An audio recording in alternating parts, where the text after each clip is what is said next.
under fading skies. Tattered flags waving dreams in our eyes. The crowds roar like a storm on the wind. We're the underdogs fighting again.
What's going on, everyone, and welcome to everybody's favorite Biggest Little Soccer podcast on the internet, but most importantly, welcome because today is absolutely fantastic as it is the live stream for the FIFA World Cup, the 2026 edition. Before we get into it, make sure you hit that like and subscribe buttons and also hit the notification bell so you don't miss out on any one of the upcoming content that we're about to have. All right, so joining me today, he is a writer for Prost International, and of course, he is a friend of the show. Of course, is Jeff Lageson. Jeff, how are you doing today, man? It's such an interesting thing because I love that the draw itself is such a weird idea, right? And it's hard to get excited, like pull the right ball. Pull the right ball. Right? So how am I doing? I mean, it's like the draw is just like, could you just tell us who we're playing? Yeah. And then they turn it into an hour of celebrating themselves before bothering to do it. And so it's like, just give us the schedule. It's like waiting for the schedule drop every year for MLS, right? It's like, would you please just tell us when we're playing Portland? I just really and I want to know those things so I can get my train ticket, right? So today is the day we get to find all that out. And then all of a sudden now it's like, well, what if we end up with this group? Or what if we end up with that group? Well, today we end up with the group. And there's been times where you look at it and you've seen, we get England or whatever. And then in 94, they screwed it up. We weren't even supposed to be in the same group with Colombia, possibly. And then we ended up with them, right? So it's like, how they can mess that up? I don't know, but they did. So before we get into it, let's welcome a few people. We have Derpy 501 ST2 or Derpy the 501ist 2 who says, let's go. And of course he goes on to say USA. We have Nate, my guy. Nate here says, what's going on? RIFC. Hey, Jeff, this guy is a diehard Rhode Island FC guy. And I love that so much. Every single time he comes up on the show, man, it's always RIFC TID. Represent. And absolutely. All right, so let's get into it. And the first thing I really want to talk about is the importance of this World Cup draw, because obviously the last couple days, Mauricio Pochettino has come out and he's essentially laid down a marker and said, listen, the idea here is to win this goddamn thing. There is no, hey, if we get to the quarterfinals, that'll be a good tournament, or if we can somehow sneak to the semifinal. In his mind, it is all or nothing, which I absolutely like. On top of the fact that it seems like we're peaking at the right time. So I guess the question for you is just how important is it for, I guess, the powers at FIFA to get this draw right, to put us in a group. I wouldn't say that necessarily will be easy, but at least it matches up accordingly. Because I could make a case here that the 2022 draw, while in namesake, wasn't exactly conducive for the U.S. to potentially make it past that round of 16.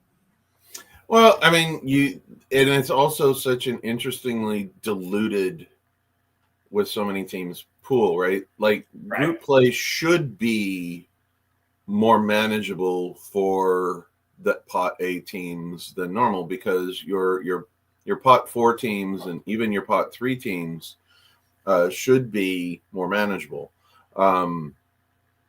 Right now, I do love that the attitude going in has to be go win the damn thing.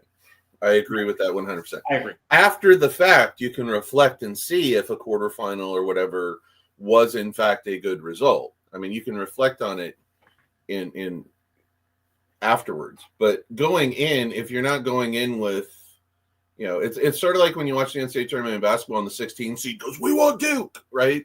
Of course they do, right? But you have to have that mentality going in, or there isn't any point. And so seeing that, I like it. I also like the fact, and I agree with you. When we talked at the end of summer, August, September, we were really apprehensive. And I think we both feel a lot better about the notion of who and what the team is, because I'm like, who even is the team? And we saw some good performances. We've seen them get results. We've seen goals come from interesting places. We've seen a few veteran players like Christian Roldan come back in and solidify. And now I think we do know who the team is. It also doesn't hurt that the best player in Serie A plays for us. So you're not jumping on that Scott McTominay bandwagon? Oh, good player. Don't get me wrong, but Pulis has been the best player. And we need a player like him in the prime of his career to be a player like him in the prime of his career and lead a team to something they've not done. That is where legends are made in sport.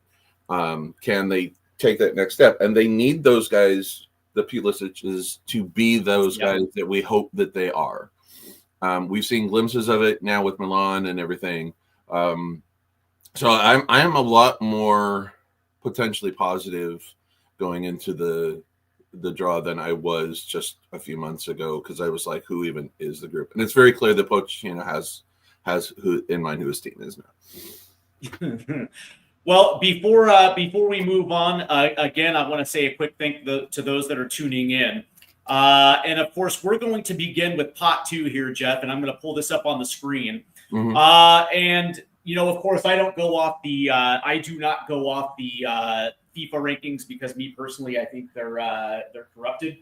Yeah. So I go off the ELO rankings, and of course, the ELO rankings for those that are tuning in is all based on match to match, and of course, the differentials between strength of schedule versus the strength of the team that you're playing, those type of things, and it me personally paints an accurate picture when it comes to it. And pot 2 is Croatia, which is currently ranked 9th in the ELO rankings, followed by Morocco, who sit at 23rd in the ELO rankings.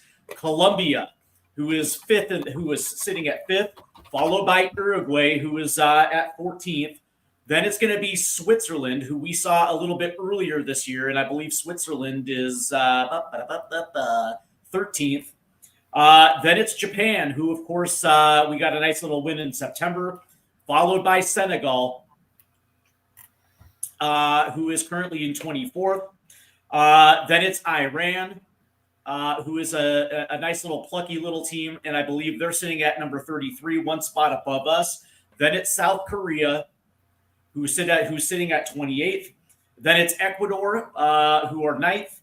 Followed by Austria, who are at 22, and then, of course, Australia, who are sitting at 30, 3 spots above us. So first and foremost, when you look at pot 2, to me, there is a few teams that I personally do not want to see in our group, just because it's going to make things a living hell, especially, if for instance, if pot 3 and 4, or pot 3 kind of falls in between, but let's say pot 4 is like Jordan or whatever the case may be, something like that, where all of a sudden now in pot 2 you get a team like Morocco or Colombia.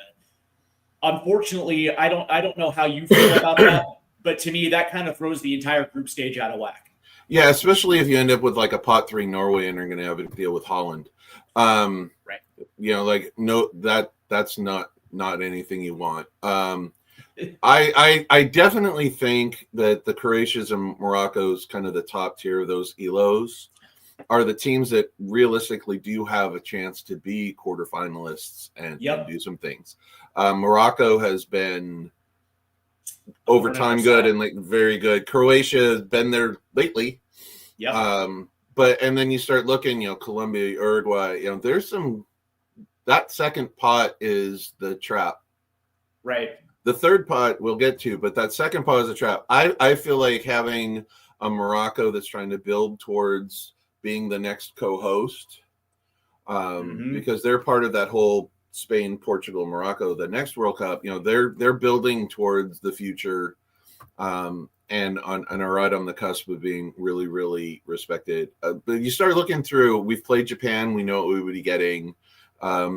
Matches with Iran are always going to be loaded with other elements. Korea Republic, the South Koreans are always capable of stepping up and tripping a team up. The Ecuadors and Austrias and Australias always have a good match, and you don't want to be their good match.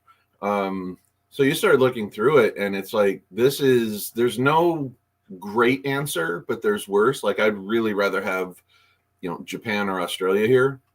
Yeah, for sure. And I absolutely, I absolutely do not want Morocco or Croatia to come up. Like, no, thank you. No, thank you. And then there's history there with some of these teams that the U.S. has in the World Cup. We played Switzerland when it was here in '94. The Colombia game is obviously really historically loaded as well. There's a lot there to not like. But yeah, Croatia, Morocco, no thank you. No, I hear you. And before I continue on, I want to welcome on our third guest today. And he is still as far as I know, unfortunately, he is a Arsenal supporter, but he is also former president of AO Tacoma. And he's also a traveling supporter of the U.S. men's national team. It is my older brother, Sam Silver. Sam, how are you doing today, brother? I'm good. I agree with what he said. Like, I want no part of Morocco or Croatia. Obviously, I don't want Luka. And that's a hat tip to, of course, the Spurs. But you're right. Like, I mean, my thoughts are, I'm just looking at the pots. I mean, you're right. Like I wouldn't want to fucking play. Oh, sorry, earmuffs. I wouldn't want to play either sides because you're gonna get your ass beat. But I also wouldn't want to fucking play. There's so many teams. I love this. I love how many teams there are that can win. They can win, and so can we. But sure. Jeepers creepers. Like seriously. When it comes to pot two, you're absolutely right. The last team I actually really want is Morocco, but I also want a team that is actually going to draw our best and actually. Well, I want to beat Morocco. Right. So a team that we have actually seen. I feel like I want Morocco because I just want to because they what do they just do with the U20 World Cup? Yeah, they are so good. They knocked us out of it. Right. And so that. Right. That's exactly what I'm saying. I don't want a team that's going to trip us up in the group, but a team that we have actually played in 2025, a Switzerland, a Uruguay, a South Korea. No, I don't want minnows. Somebody that we actually match up and we can actually potentially, it's going to be a test that's actually going to push us into that second and third game, right? My favorite play-in, Steven.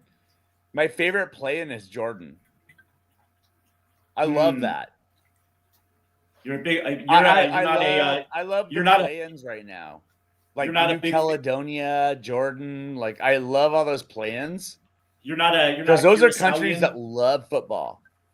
You're not a big fan of Curacao. No, I love Curacao. It's my least favorite island. That's very, very close to Venezuela. Fair enough. All right.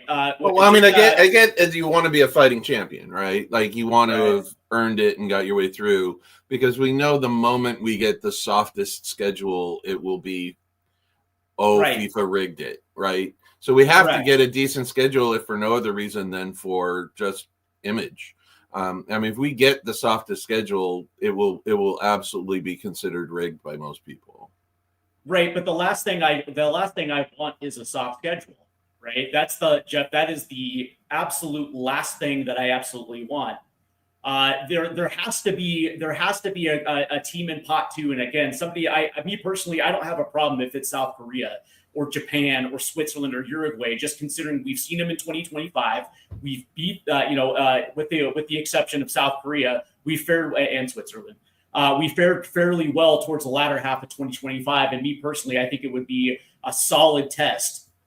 It would be an absolute solid test for this team in the group to prepare themselves potentially what we're going to see in the round of 16 or the quarters. I think Sammy's muted. Oh, yeah, he is. If we played them in the round 16, would you be surprised if he lost? Or Mexico lost to them or whatever. Like all of those teams you just named could beat us. Sure. Okay. Sure. I'm looking down the list. Like all those teams can beat us. Reliably. Like they're like, yeah, we can beat that side. I don't know. Me personally, I don't like think I can't play Switzerland twice and promise you it can beat them twice. Like I don't think so. Japan, definitely not. Me personally, Australia does absolutely nothing for this team. Oh yeah, no, I get that, but I mean, like the real teams in that pot, right? Croatia, definitely not. Morocco, definitely not. I think Colombia, we're in agreement. Absolutely, I'm fine with it. Whooped. Colombia will whoop us. Uruguay, yes, we're gonna lose. Switzerland, probably. Like Japan, definitely. Like these are really, really, really, really good teams. Senegal, yeah. I mean, these are teams are like I wouldn't want to play them twice. Like we're gonna lose. Like Senegal, yeah. Then you get down the list. Well, probably Korea. Absolutely, we're probably gonna lose. Ecuador, we're gonna lose. I mean, these are really, really, really good teams. Like, no, I agree. A joke. Like, it's not effing around. These are teams that are very, very good. But these are also teams that if we beat, we get better seeding going into the next round because we'll finish higher in the group. So these are the games we gotta get, right? And I agree with you. These are not games that I would feel 100% comfortable with up top, but there are games I feel less uncomfortable with than others, but for sure. Quickly, just to let you know that Mr. Infantino is on the screen right now, and we're first cousin to the actual for the actual draw. Moving on to pot number 3. In this is going to be Norway, who correct me if I'm wrong, Jeff. They didn't qualify for the last Euros. They're coming in at number 11 in the ELO rankings, followed by CONCACAF, our CONCACAF rivals, Panama. They are currently at number 35, followed by Egypt, Algeria, Scotland. Congratulations to all my homies across the pond in the northern part of the UK as they qualify. Followed by Common Bowl foe Paraguay. Then we get Tunisia, we get the Ivory Coast, we get the Uzbekistanis, followed by the Qataris, Saudi Arabia, and South Africa. And at this stage, Jeff, when you're looking at pot 3, you're looking at there's a few decent teams in pot 3. I would probably single out Norway and maybe Paraguay in this one, potentially Egypt, but for the most part, you're getting repeat guy, essentially, latter half repeat, repeat World Cup contenders, and then obviously first timers in this one. And this is where as far as I'm concerned, like this is where the talent somewhat drops off. And this is where we might find our 3 points. Well, yeah, I mean, Holland, especially on a Norway team that hasn't qualified in his lifetime. You also Egypt. Mo Salah will be a handful on a bad day. So those are the sort of guys that can just take over a game, score a brace, and suddenly you're in trouble because they can do so much by them, for themselves. I don't know that the other teams have those guys, right? So if you would have to really focus on shutting down that particular driving force of the teams, you start going down, and the Qatars and Uzbekistans of the world, they're the sort of games you want to play friendlies with leading in to warm up, right? Because that you're going to get a team that's prepared, that probably is technically solid but doesn't necessarily have any stars, and that you could go out and get a goal and move along with. Those other ones are such hit and miss. The emotions that Scotland's going to be bringing into this tournament, the emotion that Norway, I don't believe we're allowed to draw Panama. They always have those sorts of different rules in there, so we're not going to see them. But the Scotlands and the Paraguay, they've got such the Scotland thing is such a trap game if you draw them, because just how much emotion is going to be there. I mean, you just saw that whole nation chugged once that thing went through. It was just like, they just went nuts, right? So I worry that you get suddenly you find yourself drawing Morocco and Norway. It's like bam bam, group of death, group of death right there. And that's what's going to happen, is whoever gets Norway is the group of death, because you're dealing with Holland. Right. And that's the thing. And the interesting thing about this is the fact that, Norway, by the way, they didn't even qualify for the last Euros, couldn't make it out of that one. They make a coaching change, and all of a sudden they qualify for the World Cup. And of course, obviously we can't get Panama, but that being said, yeah, you're absolutely right. There are a few trap teams in here, but then you also have what I like to call the 4-4-2s. The teams that are going to be essentially pinned back. Some of those type of teams, which are also going to be in pot 4 as well too. Sam, hey, just out of curiosity, when you look at pot 3, and you heard me and Jeff talk a little bit about this. Yeah, I wouldn't want to play Egypt. I mean, they're nuts. Paraguay scares the shit out of me. Like, I wouldn't want to play Paraguay. I mean, these are teams that are battle tested, like real battle tested. Correct. Right? Like, within their confederation, just they're nuts. Their supporters are nuts. They're nuts for football. And they're getting their chance now. They're like Morocco in the last cycle. Like North Africa, they can ball, dude. Like, right. Like, I would absolutely, like, Paraguay, obviously they scare me, but like Scotland's like no shit, because they're like Wales in the last cycle, right? Correct. They want it, and they want it bad. And when you look at Scotland's qualifying in the group that they had, I believe they had like Poland. They also had I want to say it was one of the European heavies. It escapes me, but they had a group that they got through that otherwise you would probably assume that they had no shot at getting into it. I think Jeff was absolutely right about Scotland, the emotional. Well, yeah. I mean, that's obvious, but like Egypt is going to be. I mean, they're going to travel in numbers. Like, correct. They're here. Like, they're going to ruin you. Well, the other part that comes in, they care so much. That whole Northern Africa comment you made. I love pot 3 because like Egypt, like I've been to Egypt. Like they love football. And it's not just because dude from Liverpool, right? It's not a one band stand. Like, they love football. Yeah.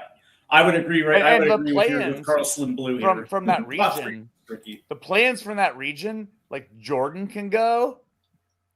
Yeah. Like, that's insane. Like, North Africa's really in my head, on this, that is like Say it again, Jeff.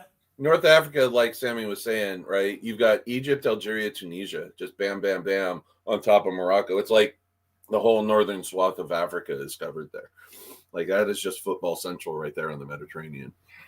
And also, it's worth pointing out that Hervé Renard has actually got Saudi Arabia, I believe, qualified for their third consecutive World Cup. And we saw them at the Gold Cup a little bit. And of course, they didn't have their A team because a lot of those guys were competing in the Club World Cup. So when we got Saudi Arabia, we didn't see the actual full might of that team, and they're actually a very good team as well too. But that being said, it's like you bring up a very interesting point with those AFCON teams. All three of those teams have the potential of moving past the round of 16. Specifically Egypt, but Tunisia is another team, and same with the Ivory Coast. Although Jeff, I don't think the Ivory Coast is what they were back in the 90s. But that being said, still pretty They good. qualified. Yes, they did.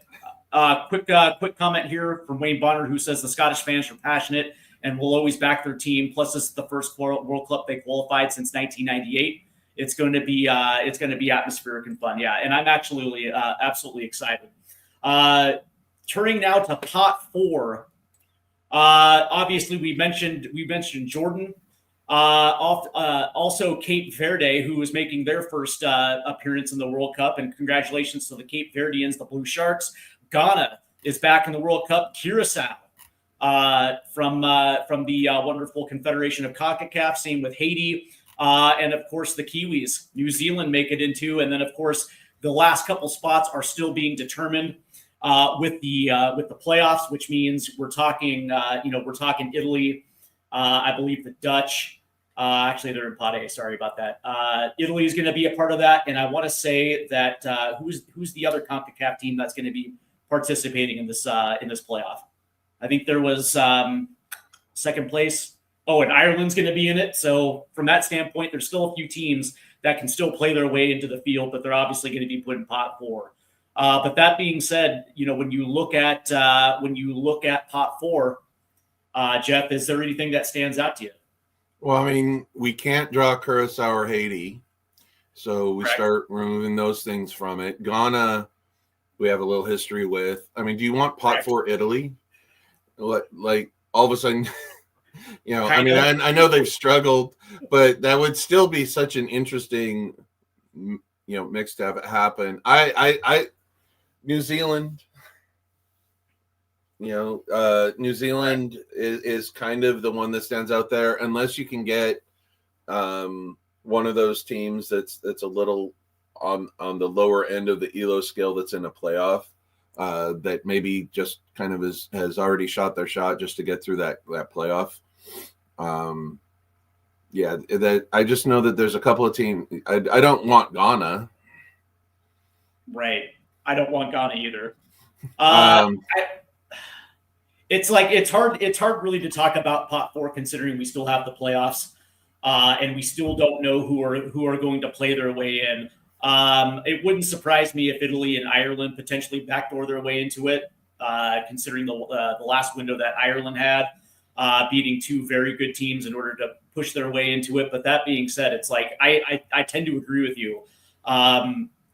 Especially if Italy backdoors their way into it as well too, and all of a sudden now you have Italy in pot 4, and you end up with a group that's potentially like what Ecuador, Paraguay, and Italy, and now all of a sudden the home hosts are potentially put into position where they actually have the backs against them before they start. Yeah, Italy is such a weird trait right now because they keep failing to qualify, but then they go and rock the Euros. Like it's like they can't get their qualification, which is loaded in their favor, and then they go and just rock a Euros, like in the same basic core group of players. So that's kind of a weird thing. Unfortunately, Italy's still stuck in Italy mid 2000s, in the early 2000s, still playing a specific Italian style of play without a striker. And essentially without a defense. But hey, Sam, in 2006, the United States goes out in the group stage against Ghana. And then, of course, it looks like Ghana gets put in pot 4. I don't know, man. It's hard to look at. I mean, I remember when Bobo like hugged our central midfielder, like when we got beat. So like, yeah, no, I think your point about Italy is strong. I mean, they haven't qualified yet, but they're like, they can win everything, right? Like there's still teams like that have not qualified that they're gonna whip your ass. And like I'm looking at pot 4, like they're motivated, and like I mean obviously they don't have the talent or the player group, but like I mean, do you really want to draw pot 4 mystery opponent, right? Like you still won't even know who you're gonna get. I mean, Right. I remember 2018 Italy Mystery and opponent. Netherlands didn't qualify. Like Right. they both can win the World Cup. Yeah. And so like I wouldn't want to play a European play-in. And then you don't even find out till March. No, I mean like Right. like it's there's so many sides that like if you're just like, hey, we're playing them in a friendly in like next April, and if they beat us, would I be surprised? I'm just looking at these sides. Like I wouldn't be surprised. Like if seriously, like we played any AFCON country and we lost, like I wouldn't be surprised. Like I'd be like, no, like even if like, our coach is like playing B-sides, I'd still not be surprised. Like these are good fucking teams, man. Like I mean, like I do love that we're CONCACAFing into the World Cup. I love Curacao. Like I love that. But I love that they have a chance. Like that's the best. That's the fun of this, right? Like Haiti. Like I maybe I'm just like travel nerding here, but like, I mean, Ghana obviously is not. I mean, they're a real side, but like that, like, sorry, like it's just not, your cycle, right? Like Ghana is a real side with a real soccer background, but Curacao, Haiti, New Zealand, Jordan, Cape Verde. I mean, like Ghana is like, I wouldn't want to be. I wouldn't want to get Ghana. They could footy. You know that. Correct. Quickly, real quick, I want to turn to Wayne Bonner here, who says Italy are a frustrating team. They don't seem to have evolved as the game has. They're Dr. Jekyll, Mr. Hyde team at the moment, 100%. And then we have Carl Slimblue, who says, I remember the Luis Suarez handball versus Ghana. I was gutted for them when they missed that penalty, 100%.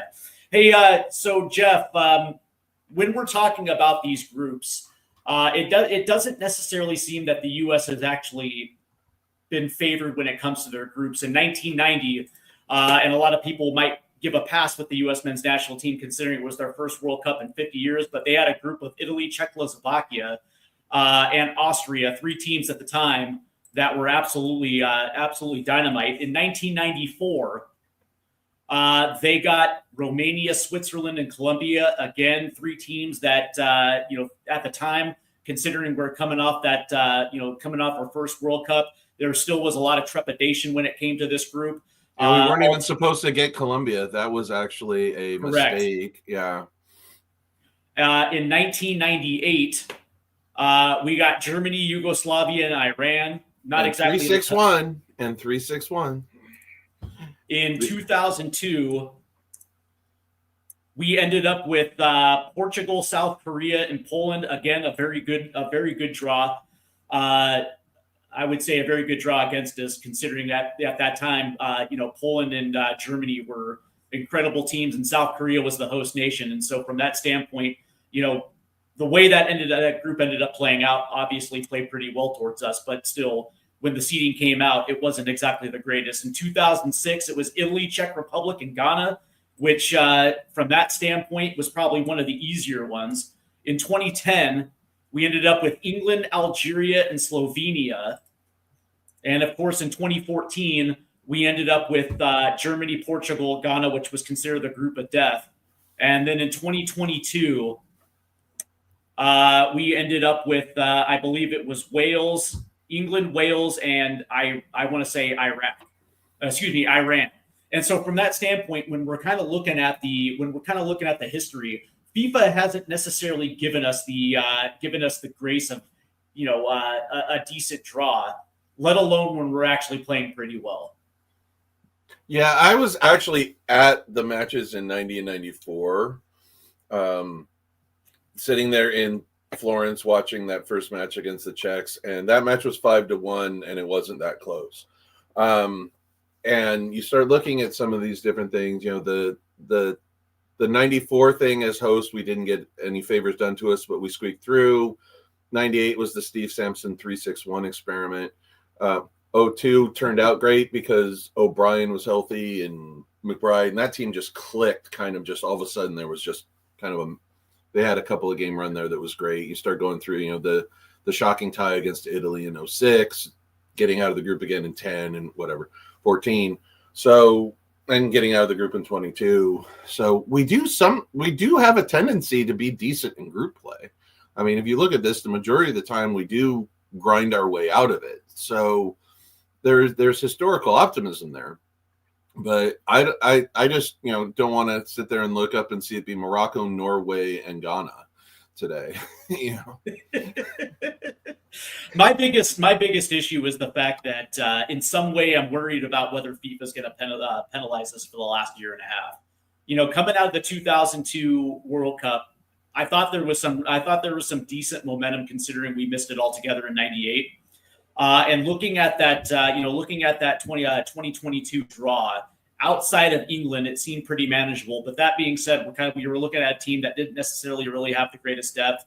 It looked like they ended up gassed before they hit the round of 16, and then of course, shortly after the 2022 World Cup, right before Copa America 2024 is when this seemed to really kind of start. And really, for a good year and a half, we haven't been playing really well at all, except for the last 2.5 windows.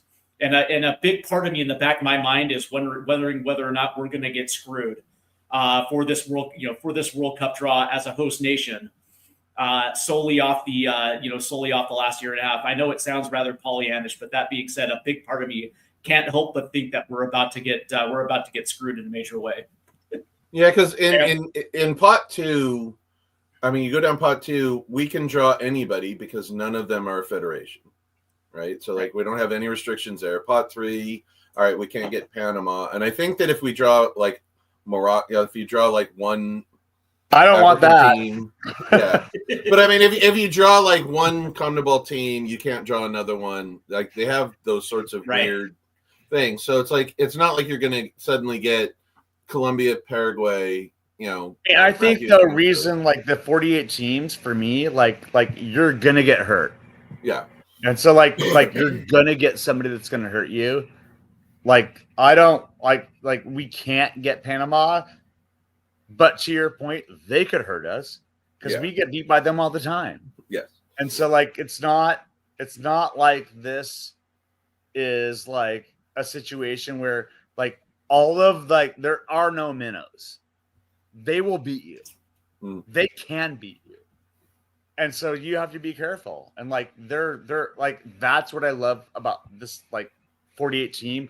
This is what I love about this World Cup. Because we learned that in the last one, versus Wales. We couldn't beat them, right? We didn't beat them. And Scotland, they're gonna beat your ass. And they can beat your ass. There's so many teams that can beat you. Well, we're also coming at a point where we're seeing these teams that all got through qualifying. If you got through CONMEBOL qualifying, given the marathon you have to run, they're battle tested. They are just. Not.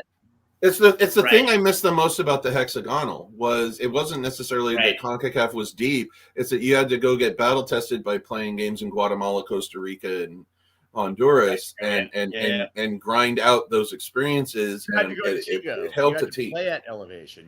It helped those teams so much. I mean, how how That's much also a were big- those Also, teams it was totally just like you're in benefited? the hotel, they're throwing rocks at you. Like Yeah, there's so much about like just going through the thing. hmm Like it's not destination, it's like the journey. And that's like where you have hard heads like Michael Bradley that are just like, I've just done it before.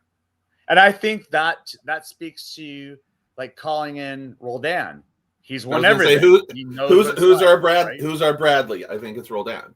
But yeah, I would agree. I would exactly. Like he knows what it's like to win and lose in every competition. And like you need guys like that just like Correct. who's your Wondolowski? Like it's fine. You don't like him. Like I don't like him, but he always wins. He knows how to win. And like that's why Jordan Morris gets called in over Areola, like in the last cycle. Who won more? Like who's I would been agree to battle that. tested? And I think your point is right, Jeff. Like that, like you automatically qualify. You don't have to go to Grenada in their shitty stadium. Like you don't have to like go through all that. And to make matters worse, you poach your locations and your trainings and your opponents for your matches, right? Like we ended up, it's like you're only playing in places where you're going to have good conditions. That's like they're not going and playing. I mean, the Dos Zero games, those Columbus games in February, even though they were home matches, were great for the team because it created such an interesting environment for them to play in and experience too. I mean, that whole run at Cruz Stadium that they did, where it was like 4 in a row against Mexico, like they played them there like 4 times in a row. Like I went to Kansas City a couple times. Yeah.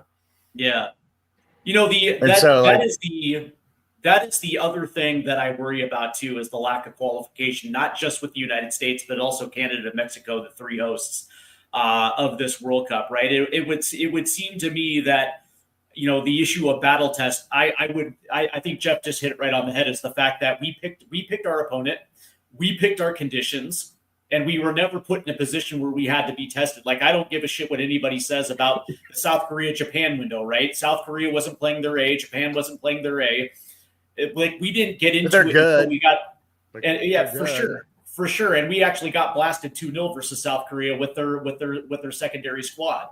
And that gets us all the way back to our whole problem with this cycle, where the Copa America was wasted, where the hiring. I mean, that is just the elephant in the room that is staring at Pochettino's. He didn't get that opportunity to do that because of how badly U.S. soccer has managed this cycle. Of the 3 teams, though, I would probably assume Canada is probably the best that was battle tested. They're the ones that actually traveled over the last year and a half, going to places where it actually mattered. Yes, they kind of lost, but that being said, you look at their schedule over the last year. You know, they weren't playing CONCACAF minnows, right? We didn't start doing that until September. They had been doing it pretty much since the Nations League when they were scheduling their friendlies, and they weren't afraid to go on the road. Mexico, you know, I look at Mexico's schedule, sure, like in the latter half, just like the United States in the latter half. I mean, they just play the same teams as we did. They played Uruguay, Paraguay. So like they're not playing like they're trying. Real quick, Wayne Bonner's asking, is the United States solely the host, or is it shared with Canada? It's also shared with Canada and Mexico. The first match will kick off June 16th at the Estadio de Azteca. So Mexico will kick it off, and then of course we have Giorgio P87 who says, after all, good afternoon, y'all. Final predictions: U.S., Croatia, Algeria, New Zealand. How do you guys like that? How do you like that? I think we advance out of that. I think that's the group of life. Yeah. Yeah. That's pretty good. We advance out of that. We advance out of that group. Yeah. I'll take Oceania all day. I don't know, man. You guys aren't riding high on Kiwi football, so that's their track record doesn't support it. I mean, you know, I mean, they have some nice players. They have a team, but they play nobody.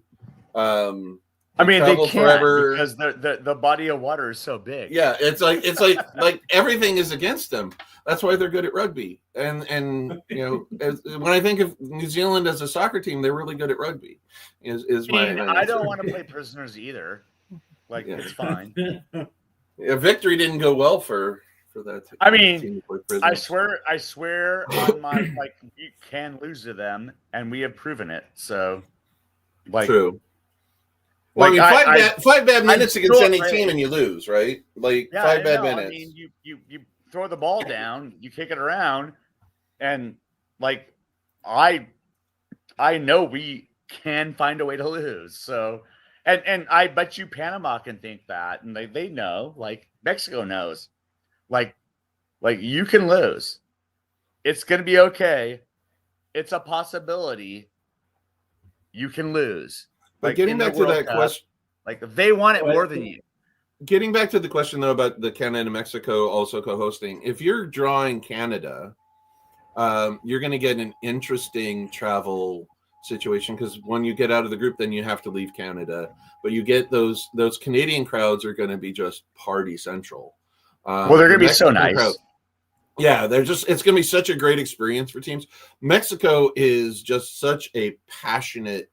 Like you're going to go and like think of '86 and the previous 1970. Yeah, that experience is going to be so I crazy. Like if you draw Mexico, I want to go to Guadalajara. I mean, like because that's it's like sort of like Canada playing.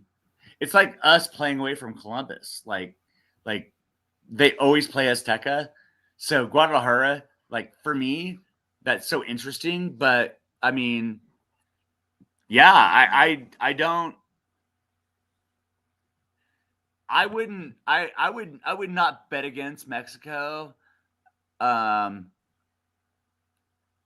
because I don't know, man. yeah, I don't know. Like, you're right, Jeff. The passion, but my experience there is,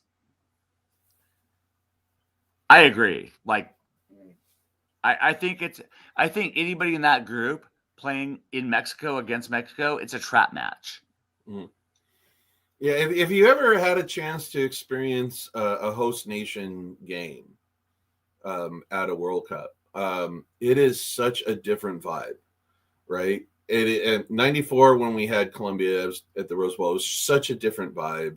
I was in Rome for Italy for a match in 90 when we played the US, and it was such a different vibe. There's such a different atmosphere to it. So imagine going to Mexico and dealing with that. Well, I remember the '94 Cup out here in Detroit. The atmosphere in the Pontiac Silverdome was something that at the time I had never seen in a U.S. sporting event before. The Switzerland game. Yeah, the Switzerland game when Eric Ronaldo hit that free kick. Quick question before we get into Mexico and Canada, real quick. Carl Slim Blue asks, "What's the biggest difference you noticed with the U.S. men's national team since Poch took over, if any?" And we'll begin with you, Jeff. Accountability seems to be more real. I feel like there's a lot more of he's looking at how the notion of how you're playing and everything really does seem to matter to him. Hence, Cristiano Ronaldo is back. Like we're seeing actual evidence of you can play your way into his side. He does not care about the name on the back. He wants to win the damn game. And he's experimented, and we were like, "Who's your team?" But he experimented. And that's good. But I think once you're his guy, I think that now that he's starting to get that group together, like I feel like that's the biggest thing is there's a little bit more accountability than we had before because we had such a long period of just flux. Nobody had to worry about it because who was really going to be the coach? Who did you suck up to? Like it didn't matter because it wasn't going to be that guy at the end. Well, I think that you're right. I also think that he's learning how to be an international coach, right? And so there's also that. Like he's never done this before, and so he's like, how do I have a player pool? Like who? Like he's like, wow, that's crazy. Like I love Tyler Adams too. Like we all do. He's dope as but like he's like, who are the people? Who's my locker room? Like to your point, Who were the last? Obviously, like he wants people that win, and I think You know, that is what I liked about, that's what I liked about the coach from Columbus. Like I fucking loved that he wanted winners, right? He did. He was like, I don't want, my nephew at Borussia Dortmund. Like I want winners, and that was Right. like what he did, and that feels good to me as a supporter. I also like that he gives guys a shot, though. Like, I like that he does give guys I a do shot. too. Yeah. I like the fact that it's about trust with Pochettino, right? Like there's certain names that may or may not be on the World Cup squad because for whatever reason, whether it's behavior or whether they came in expecting it to be like the latter half of the Berhalter era. But the reality is, it's like if you guys paid attention to Mauricio Pochettino when he was at Spurs, Southampton, PSG, whatever the case is, he came in and drew a line right in the sand. These are the expectations. This is what I expect of you. Like coming into the national team doesn't mean you're going to go out to dinner and go play golf with your buddies. Well, like I also that's think not what the national team is for. Steven, I think he does that, and he rewards the people that do what he says. That's exactly And so, right. like, That's exactly if you right. watch But what there's also he's like, here's what I want, and if you do it, then you get called in again. And it's not just talent. He sets an example of you can not be the best player of that position. And I'm telling you, if you do what I say, you get called in. And he's setting the example. Like, I love that. correct. I think Correct. Klinsmann did that too. I think Klinsmann did, like, he kind of did it more shitty, but like he still did that. He did it in a different way. He said if you're playing in Europe, then you get called in. And here that was his directive, where Poach is just like there's just so much talent here. Like Freeman is the best example of that. Where you're just better, so you can play in. And Roldan's the opposite example, is where you're not as good, but you're doing what I say. Well, the other example is a guy like both of those examples.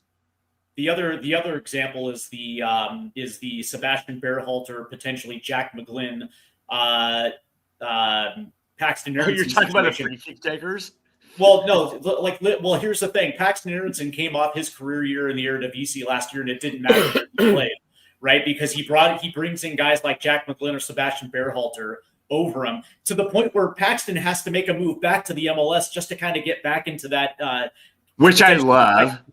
What he had to do to come back to potentially get into the fold, but it didn't necessarily matter because people step into the national team. You're right, Steven. But people step into the national team, and it's like they do well, and then they get called back in. Yeah, love it. I do too. But Seba, like him doing what he did with Vancouver, and I love the way they promote the tomorrow's match, like where he's sort of like an understudy. Like, I love it. By the way, Scotland, who's playing in that match tomorrow? Scotland.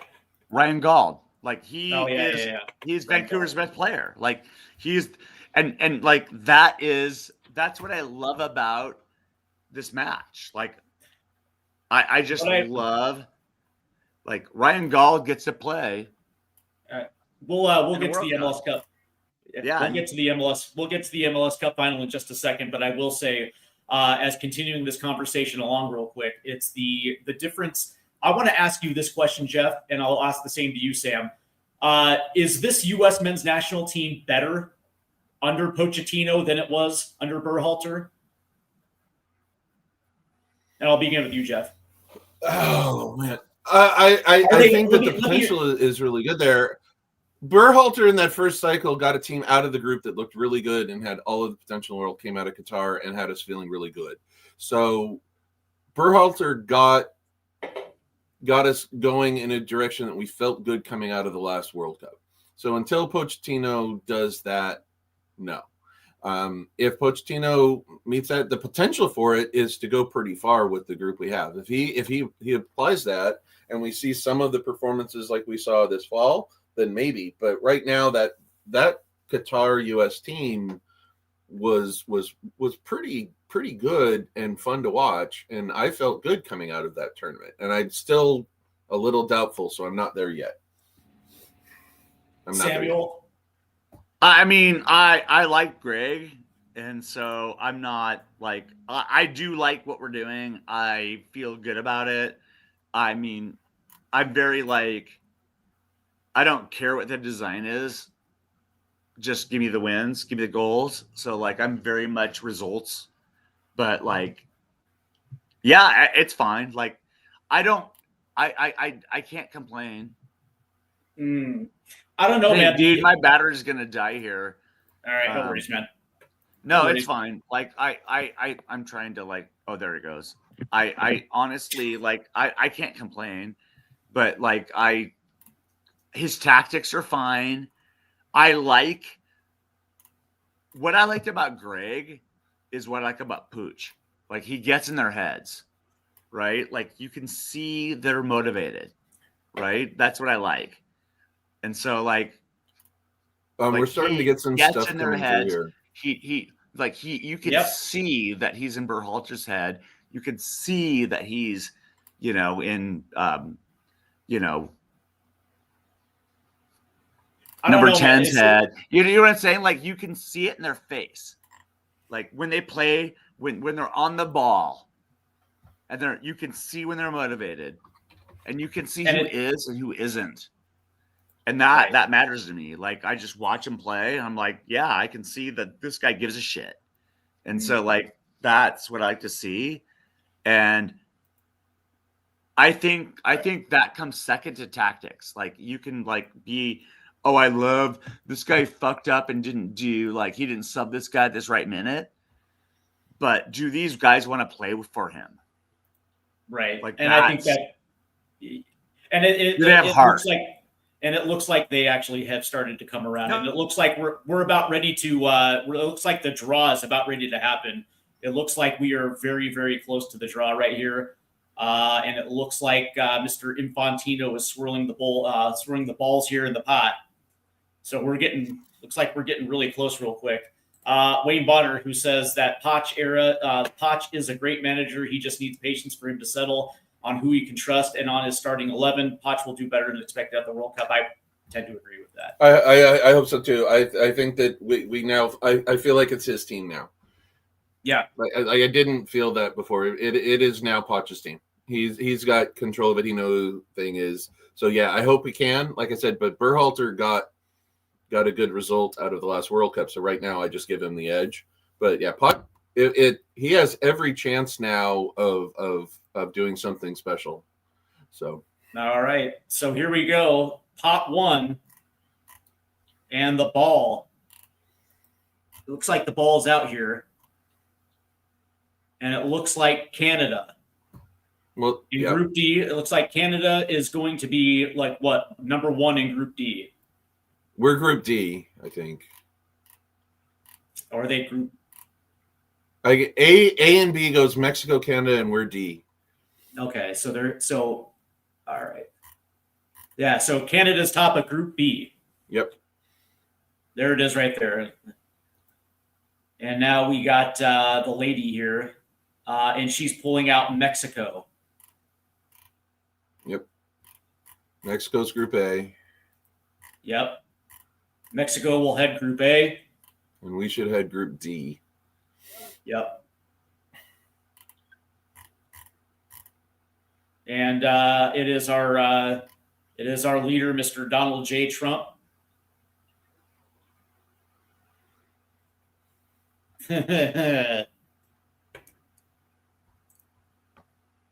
No, looks like my brother dropped off. All right, that's bummer. I can actually stay a little longer than I thought. So okay. Yeah, no. If you are under time constraints, well, I've shuffled some stuff and made it because I wanted to be here for as much of this as I can. It's a charity auction thing tonight, so.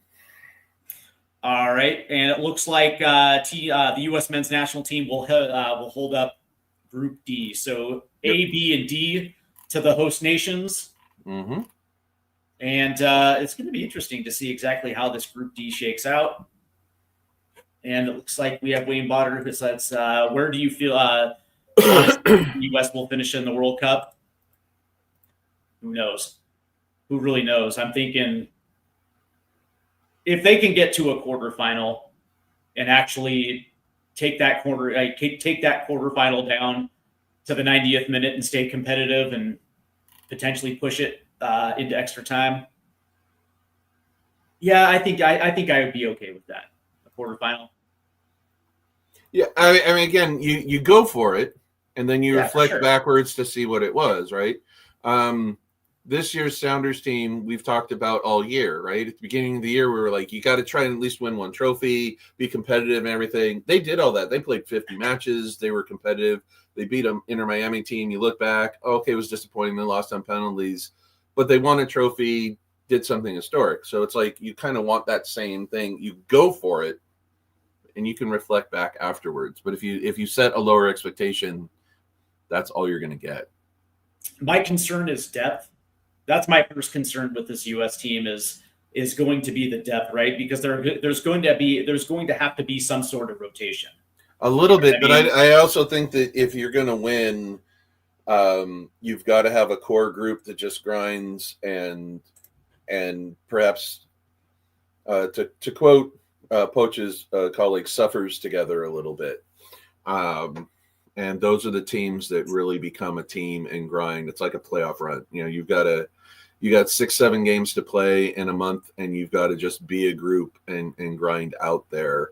You want the depth so that you can get a rotation and spell guys minutes, but that core group of 7, 8, 9 guys has to be playing every minute of every game and just endure if you're going to win. Yeah, and it's to hold up real quick. Hey, Sam, are you still there? No, he's not there. Okay. I completely agree with you. I really do. But there's going to be, like, I'll give you a good example. Like in that 2020 World Cup, that 2022 World Cup, going from England to Wales, going through those two teams that were somewhat stylistically, played stylistically the same way, and the fact that they had to grind through those two games, and by the time they got to that third game, it almost felt like they were a little gassed out. They kind of expended whatever energy they had left to get that win before getting into the round of 16.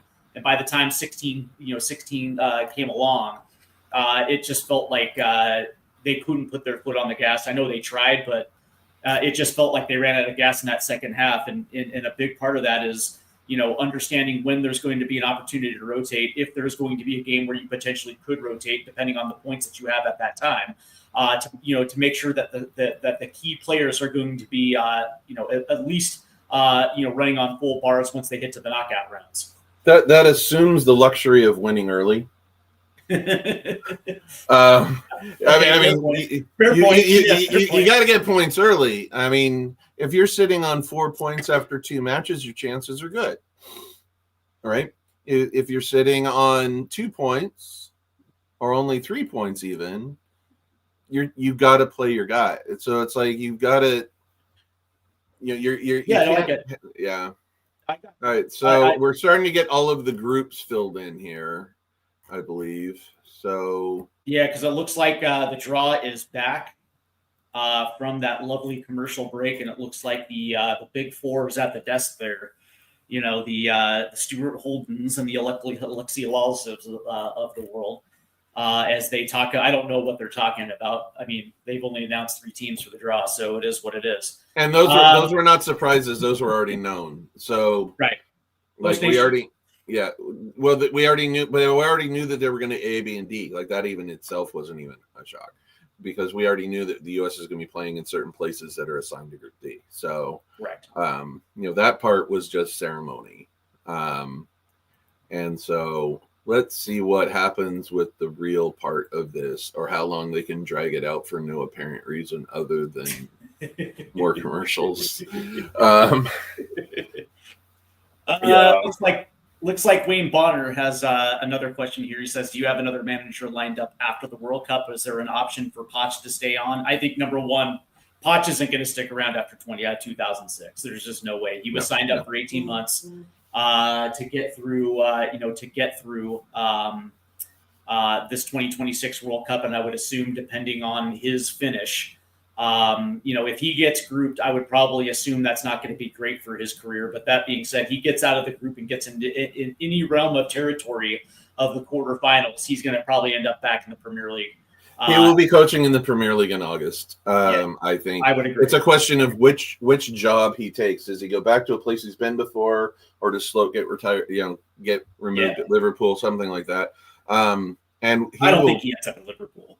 No, but I'm just saying what job is available in the Premier League. He could end up coaching a top tier team in one of the big fours that isn't England. He did that with PSG and stuff. I mean, I could easily see him coaching one of the top 3 or 4 teams, not necessarily Real Madrid stuff, but a top tier team, in La Liga or something like that too. But I think chances are he ends up with one of the London clubs next year.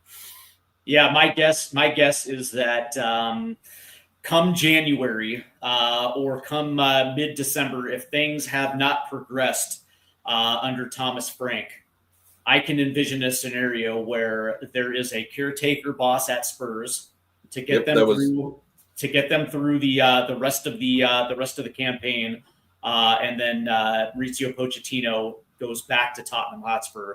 Mm-hmm. That seems like something that Spurs would probably do. That's probably his best case scenario.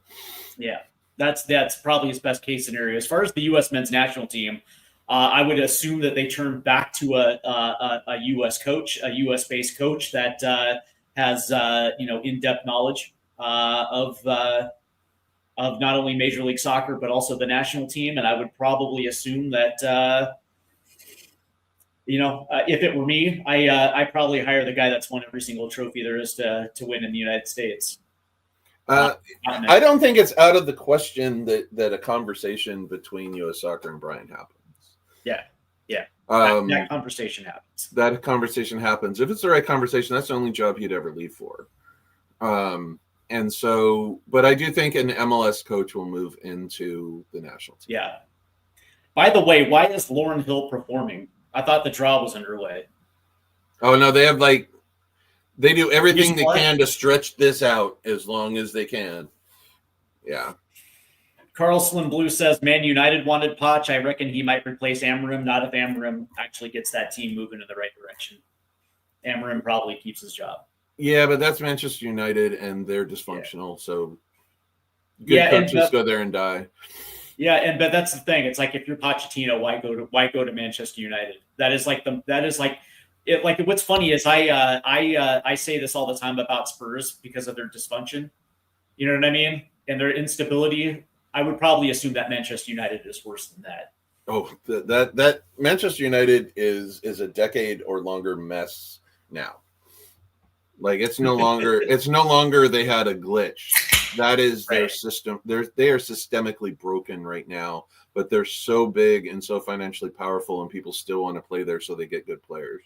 But it is nothing to do with the manager. I think most managers are going to ultimately fail there in a year or two right now, given how badly it's run behind the scenes. Let's see. He says Poch would suit United and my beloved Tottenham, especially with the rebuilds they have to undertake. Yeah, I would agree. I'm not saying that they're not a bad fit to some of those things, but he's going to go back to London and coach Spurs if it's possible. I imagine that's just his dream job. One of the downsides of Poch leaving after the 2026 World Cup is the work that he had put in just to get to this point. I would say that you agree, and of course maybe you don't. I don't know. I'm just assuming that there was some dysfunction within the national team towards the latter half of Greg Berhalter's tenure. And I think that manifested itself on the pitch as well too. And of course, the last time we saw him was at Copa America, which was a wasted tournament for this national team. And then you started hearing some things come out about how the inmates kind of ruled the asylum a little bit. There was a good section of fans that weren't necessarily using those friendly windows. I guess you could say the correct way, that it was more like golf and going out to dinner with their friends, because they hadn't seen, it's like it's an opportunity to see your friends again, right? So from that standpoint, there wasn't necessarily a lot of what's the word I'm looking for? Commitment when it came to the national team, right? And so Poch comes in, and all of a sudden he draws a line in the sand and says, "Listen, we're here to conduct business, and if the World Cup is something that you attain to be on, there's a certain expectation level you have to commit to." And now all of a sudden, I think we're kind of seeing that now. Me personally, I don't know how you feel. I believe it's reflected in the play over the last couple of windows, and it feels like we're peaking now. And to see that go after the 2026 World Cup, it almost feels like the U.S. men's national team is going to have to restart a new project. No, I'm hoping it's a hand off as opposed to that. Like, that would be better. But that's always a fear with the national team, especially amongst there is a real tendency amongst high-tier professional coaches to just blow it up every time they go in everywhere, right? Like, even if they take over a good thing. And I don't like that. I feel like this was the big rub in 2022 when it ended, was it didn't seem like there was a need for a change. I mean, if the Copa America had gone better, we'd be talking about what Greg is doing in his second World Cup right now. Right.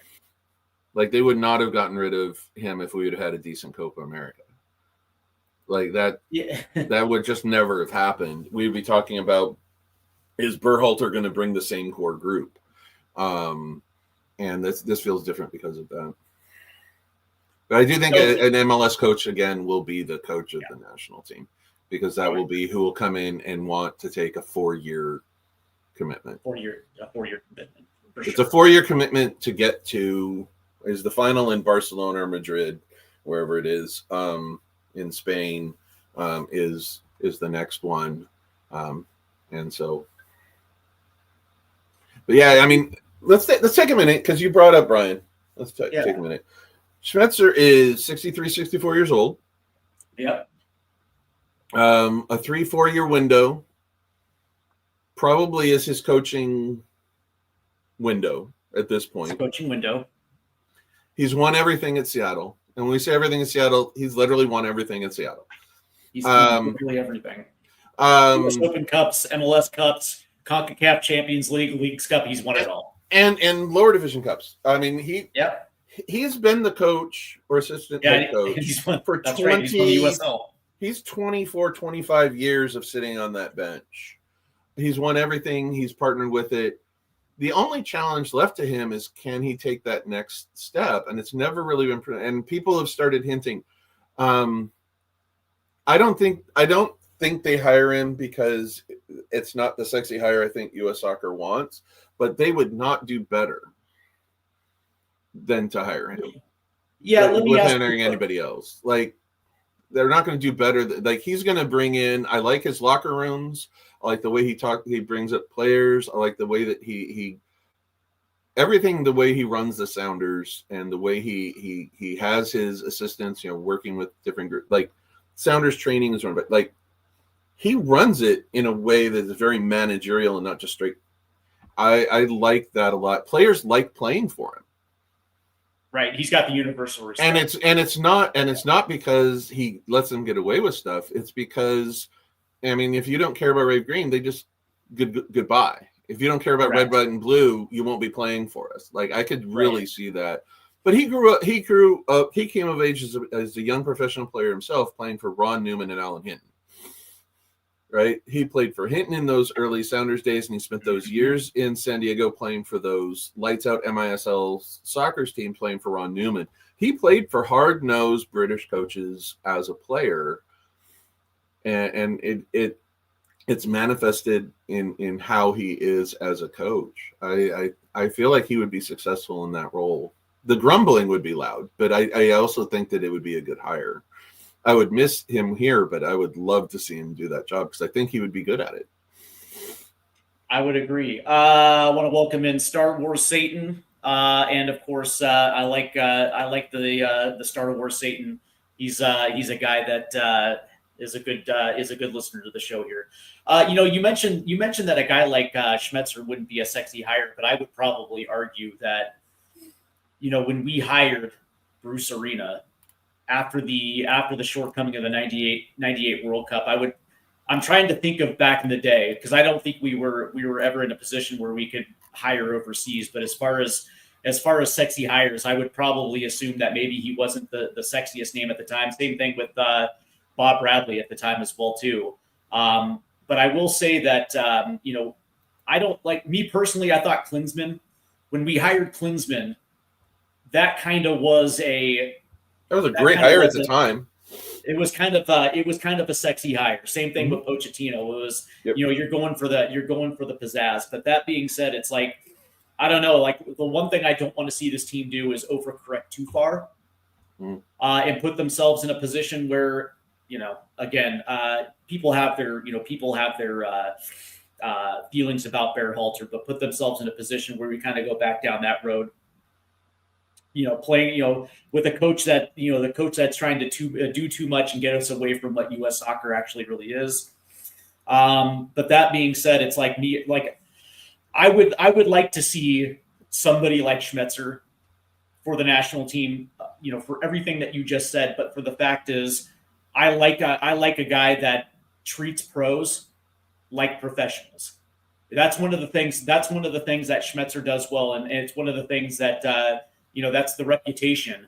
That was the reputation with Pochettino as well too. It's like he treats you like a professional. There is a certain amount of commitment that you have to be able to do, and if you feel like that's not something that you're going to be able to do, or you joke around, you're not going to be here. You're not going to be around the national team. And I do think that he used the excuses when players haven't necessarily been in the last couple windows haven't been lame. They've been, it's the European season. There's a lot of travel. If guys have knocks, don't put them on a plane. And he's done that, and he's used that to still push and get decent results with a lot of guys who are going to be maybe players 13 through 20. Right. And that's been good for it. Like, he hasn't just washed his hands of results and stuff. They've done it with guys you could make a case will still make the team. Like, these haven't been like, even when a couple of guys were gone, they weren't like B team. They were maybe not necessarily first choice, first 11, but they are in the 23. Right. There were a couple of guys. I mean, he rolled the dice and gave a shot to Gio again, and we saw what Gio can be in the last window. So I do like that he treats people like professionals is a really good way of saying it there, Steve. Like, that's it right there. Carl Slim Blue says Klinsmann was a statement signing, and I would probably agree. Sunil Gulati at the time had a raging hard-on for Jurgen Klinsmann. After I think it was the debacle at, I want to say Gold Cup 2011, where the U.S. took a 2-0 lead, and then went on to blow that Gold Cup final against Mexico 4-2 down at the Rose Bowl. But that being said, I would probably agree with that. Switching gears here, because right now it looks like Rio Ferdinand is having a conversation with Selma Hayek on my screen right now. So good for him. Good for Rio. Good for Rio. By the way, he took that Leeds money. He took that Leeds money back in the day before Leeds put themselves in a position where they had to have a fire sale. For those that remember. I want to talk a little bit about Canada and Mexico real quick, because, I mentioned earlier that Canada, of the three teams, I would think that Canada had a little bit better of a schedule since Copa America. And I would probably even assume their pre-Copa America warm-up under Jesse March was a little, I wouldn't say, maybe a little bit better than the U.S. But that being said, when I think of Mexico, this has got to be the worst Mexico team I've seen in 30 years. Like the last 5 years especially have not been great, have absolutely not been great for the Mexican national team. And now, granted, yes, they're going to be kicking off the tournament in a new Azteca stadium, Estadio de Azteca. Both of these teams, And I guess we can put the United States in this one as well too. Like, of the host nations, which nation are you most concerned for? Concerned for. I mean, I think the lowest As far as expectation will go as to far as Canada. getting grouped, as far as getting grouped. Canada has the least pedigree, so you probably give them the least chance of big success. They'll be playing an incredibly emotional home opportunity. This is literally a once in a generation lifetime. They'll never host the full men's World Cup. Getting to co-host it is good. I'm more worried that Mexico craps out because we've seen. I think the U.S. is going to get out of its group regardless. I mean, even unless that group of death we talked about happens. But I do worry which Mexican team is going to show up right now. Talent-wise, they have lots of great players, but they've been just. And so have we. I think if the consequences to Canada getting grouped are negligible, people can go, oh, they got grouped. It's like Qatar. Oh, they got grouped. U.S. and Mexico, if it happens, it's the sky is falling, right? If these things happen. So, but I'm more worried that it will. I think it's more likely to happen to Mexico, given just how dysfunctional they've been. Like, I could see Mexico firing its coach again between now and the World Cup because they do stuff like that. Like, they're that dysfunctional. Whereas I think the biggest challenge for Pochettino is if he has his healthy players and Pulisic in them, and our goalkeeping appears to be, we know who the number one is now. That gets solidified. You know, he's got a couple of good veteran guys that are gonna, the Reams and the Roldans. Right. You know, if a couple of those guys, whether it be Reina, Pepe, whoever it is up front, gets hot and gets 2, 3, 4 goals in those first couple of games, all of a sudden we're golden. But we need somebody to do that. So what you're saying is Canada is where we were between like 90 and 98. Just qualifying for the World Cup is good enough. Yeah, and then have a decent showing. I mean, look like you belong. Right. I mean, if you get some points, so much the better. I mean, that I can remember back to the '86 Canada team just hoping to score a goal, in Mexico. Yeah, I was a little too young for that, but yeah. Yeah. Well, also, I mean, Canada's preparation for the '86 World Cup, if we want to go back, I saw Canada months before the World Cup play at Shoreline Stadium in Seattle against the FC Seattle team because those are the games they could get. Canada couldn't get games. They had to play they were playing third division U.S. teams on turf in the rain in the suburbs in a high school football stadium because those were the games they could get. They've come so far. That's how you do it. That's how you prepare. You play Shoreline High School in a World Cup. Yeah, in a World Cup. They played at that high school football stadium against the precursor to the A-League team from FC Seattle. Right. It was like, how are they getting ready for a world? They had to go play Platini in France a couple months later. They weren't going to get that for matches. I think that was back in the old APSL days. I think it was before it was even called that. It was still just called the Western Soccer Alliance. The Western Soccer Alliance. There you go. Yeah.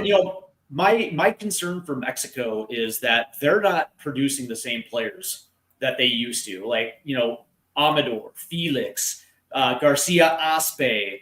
They're poaching our dual nationals. It's Rafa Marquez. Some of these players that historically Mexico has done a very, very, very good job of developing. And you mentioned the 70-86 World Cup. Especially in home World Cups, they would absolutely do well and show their form. The Mexican leagues had promotion and relegation, and they did a good job of scouting outside of the major cities in Mexico, and their second divisions were also very good, chock full of youngsters. And when they would come up, or when they play cup matches, they would move up the ladder. And now, when you look at the Mexican league in Liga MX, there's 3 ownership groups that own the entire first division. There's no more promotion and relegation. You know, I would probably assume that their scouting is not as good as it was, and to the point it's drastically affected their national team to the point where you look at it play, and you're like, dude, this is a far cry. You know, far cry from, you know, the Mexico that you and I know of, you know, of the 90s and 2000s, where, you know, you go down to Mexico, good luck. It's not going to happen, right? You know, you meet Mexico in a Gold Cup final, it can go either way. And then, of course, you know, Mexico at the World Cup, yeah, they've had their issues in World Cups, but the point is, it's like this. Like, to me, Mexico is the team that I fear for the most, because when I think of Canada, for me, it's like, you know, if they don't have their guy, Alphonso Davies, ready for that World Cup, he's their biggest player. And, you know, obviously he had the knee injury at the Nations League, and if he's not available for the World Cup, and they don't have their leader, I'm not expecting Canada to do anything. But that being said, it's like if Mexico gets grouped in the World Cup, that would be, I think that would actually be worse than the U.S. getting grouped. By far, absolutely, yeah. By far. That's my thing with it. I think one of us gets grouped. I can't imagine all 3 advancing. The question is, do 2 get grouped? It's like, who plus Canada gets grouped, right? That was mean, but I mean, you know, plus Canada. I mean, seriously, I mean, if we get grouped, it's PR bad, right? And it gets into, if we get grouped, I blame all of it on the dysfunction and the wasted cycle of U.S. soccer, right? Because the team wasn't prepared, because it didn't have a chance. It went through 2 caretaker coaches. They brought back the coach, fired the guy, and then brought in the new. It's like, you can't go through 5 coaching cycles in one cycle like they've technically done. If they get through it with that, then if Pochettino gets them out of the group, especially if they win that first one and get into the round of 16 and beyond, then that is an absolutely lights out coaching job on a guy who figured it out on the fly as a non-international coach. And it's like, that is a guy who maybe gets another World Cup spot later with another team, because if you can do that under those circumstances, imagine what you could do if you had a good full run with it. He gets another chance at it. But you know, then it also depends on how long he stays at Spurs next time. So I do feel bad if Jesse Marsch gets grouped with Canada. I actually like Jesse as well. I would feel bad for him. I hope Canada doesn't. I think it would be a good story. I would too. So it looks like we're getting close to the next round of draws here, and it looks like it's Aaron Judge, Wayne Gretzky. It looks like Shaq and Tom Brady. Yeah, I heard that Shaq and Tom Brady were going to be there, so that's kind of crazy. But it's a World Cup draw, right? I mean, yeah. But by the way, I absolutely hate this. I think I'm with you as well too. Like I was hoping that the World Cup draw would be done like in an hour and a half. We're at an hour and a half now, almost, right? And they've not done anything. Yeah, like they've announced the 3 host nations. That's all they've done. Yeah. But well, I mean, This is tedious as hell. That's exactly right. All right, so here's the thing. I've got a little bit while longer. I've been pushing stuff out, so I'm going to stay as long as I can. Absolutely. It's interesting, though. You start looking in the audience, because also these draws bring out some interesting things. There's already some controversy over one team not being there. Like, One Nation's delegation has boycotted it over visas. Oh, really? Since Iran boycotted this ceremony over a couple of its travelers not being allowed to come, so nobody came is apparently what happened. The Iranian delegate says no. Yeah, and so that's it. Adds a certain negative connotation to it. But these things bring out stars, and people who have even like stars have no idea what they're there for, just because they've been asked to do it. But also, a lot of athletes do know what's going on. I mean, Brady is an English Yeah, League Championship football owner that is apparently doing Yeah. a decent job with Birmingham. Like, I mean, Birmingham seems like they're doing all right. Yeah, they're okay. They're okay. Okay. So I'd be curious to see how that plays out in ownership. But he's in football ownership, so there's something there. I'd be curious. I would be curious to find out what his actual involvement is, without being just the celebrity. Yeah, I'm really curious on that too. Yeah, but he's been over there invisible, so he's at least watched matches and has an idea of it. I mean, This is great. This is great. He says, has Diana Ross been practicing her penalties for the opening ceremony? Right. That's a good one. No, but I mean, you start looking at celebrity ownership, and this is the other thing. When you get an hour and a half before they do anything, we start going on tangents. The interesting celebrity ownership in world football has always been there. I mean, you go back to the NASL, the Aztecs were part owned by like Elton John and Rod Stewart. Like those guys were in ownership of teams. The Warner Brothers ownership of the Cosmos. But now, like, you start looking at what some of these groups have done, and being actively involved because they want to get into sports ownership and do well with it. That part's interesting too, because that's where the money is. You gotta win to sell merch and make money. So before we, I got a question to ask you real quick, and before we get to this latest draw, is there a team that you look at in this field, and it's not just the U.S., Canada, Mexico? Is there a team that absolutely has to win the World Cup this cycle? The teams that have been close, that have been pushing, up that upper top 5 in the world, that has been routinely in the semifinals. Is there a team that you're looking at, like, if they don't win it this cycle, it probably most likely won't happen? I do think there's a couple of interesting ones that I would look at there, and with Messi winning with Argentina already, I think that last one that kind of takes them off of that. I think Croatia's window's already passed. They had their chance and didn't get there. Same thing with Belgium. Same thing with Belgium. This is Ronaldo, third final World Cup. Because we thought in his early 30s it might be his final World Cup, and here he is still playing.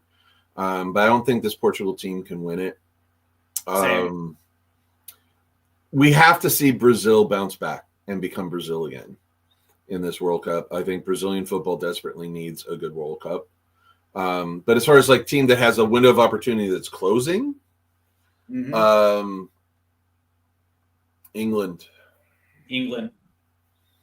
Yeah, I was going to say that as well too. And the issue is whether or not hiring a foreign coach matters versus hiring a native Englishman. But that being said, they have been so damn close over the course of the last 5 years, and it just feels like the 2 Euros.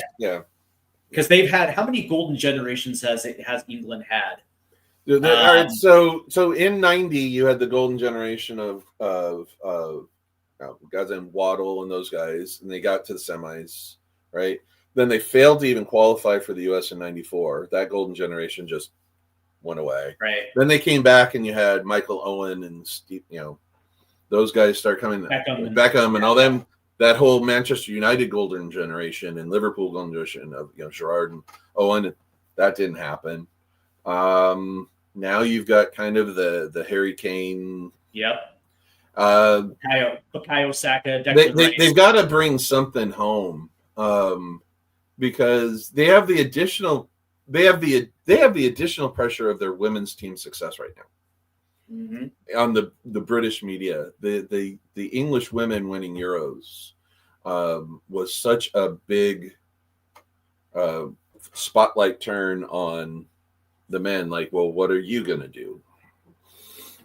They have that pressure is a lot on them. So, by the way, Brazil will be atop of Group C. Germany is going to be a part of Group E. Mm-hmm. And Netherlands, it looks like the Netherlands will head Group F. And Tom Brady here is going to pull Belgium. And it looks like they are going to head Group G. Does Netherlands feel like they maybe are in the same boat? Because they've been to all these finals and been to them in a couple of different generations and still never won. Yeah, and this is the weird, because they actually had that generation with Wesley Schneider and Robin van Persie, and then this one that was such a good team. They were so much fun to watch. Great. They were so much fun to watch. They were great. Now it's like Memphis Depay, Xavi Simons, who is like 23, 24, and now we're coming to the end of the who is the Dutch center back that plays for Liverpool? I always forget. Van Dijk. Virgil van Dijk. And it's like, they have a team that is solid. I don't think it's as good as the Robin van Persie, Wesley Schneider, and that great winger that they had. His name is still but that Netherlands team from like 2006 to like 2016, those Netherlands teams were absolutely awesome. And by the way, it looks like Spain's going to head Group H. Yep. And that's the thing, is I would probably put the Netherlands in that group as well too, because it feels like the Netherlands missed their window. And I want to say it was 2014 that they got to a final? It was one of those. Maybe it might even been 20. I'm trying to think. It was the tournament that they pulled the goalie and did the whole penalty thing. They got to a final. In the last couple of World Cups, they have gotten to a final. They all blur into one big thing to me.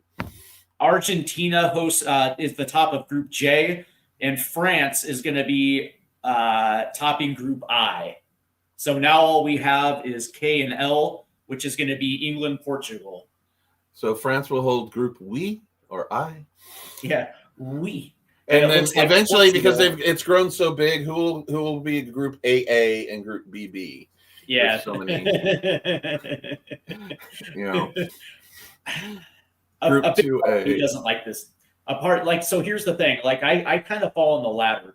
Like I recognize. By the way, Portugal is going to be Group K, and so that leaves Group L to England. A big part of me doesn't like the expanded World Cup. I know that a lot of people like it because it allows like the Cape Verde and the Curaçaos to get in. But me personally, if you're not good enough to get through your confederation, so be it. Like I liked it. I liked the World Cup as it was. I know back in the day it was 16, and they, I think 32 was a good number. It created a good, was a solid number. 32 is a solid number. It created an interesting top two advance 16-8 boom boom. Correct. This we're getting back to statistical third place groups qualifying, and and that's the thing. It's like, number one, I don't think half the world's countries need to qualify. That's why we have confederations, right? You're grouped into a confederation. You have your regional championships. You have World Cup qualifying, and if you make it through, congratulations. And with 32, it generally means that most confederations have four spots going to the World Cup, and then of course you have your play-ins. And if you're good enough to get into those play-ins, you get yourself into the World Cup, congratulations. Like otherwise, Curacao wouldn't have made it. Cape Verde certainly wouldn't have made it.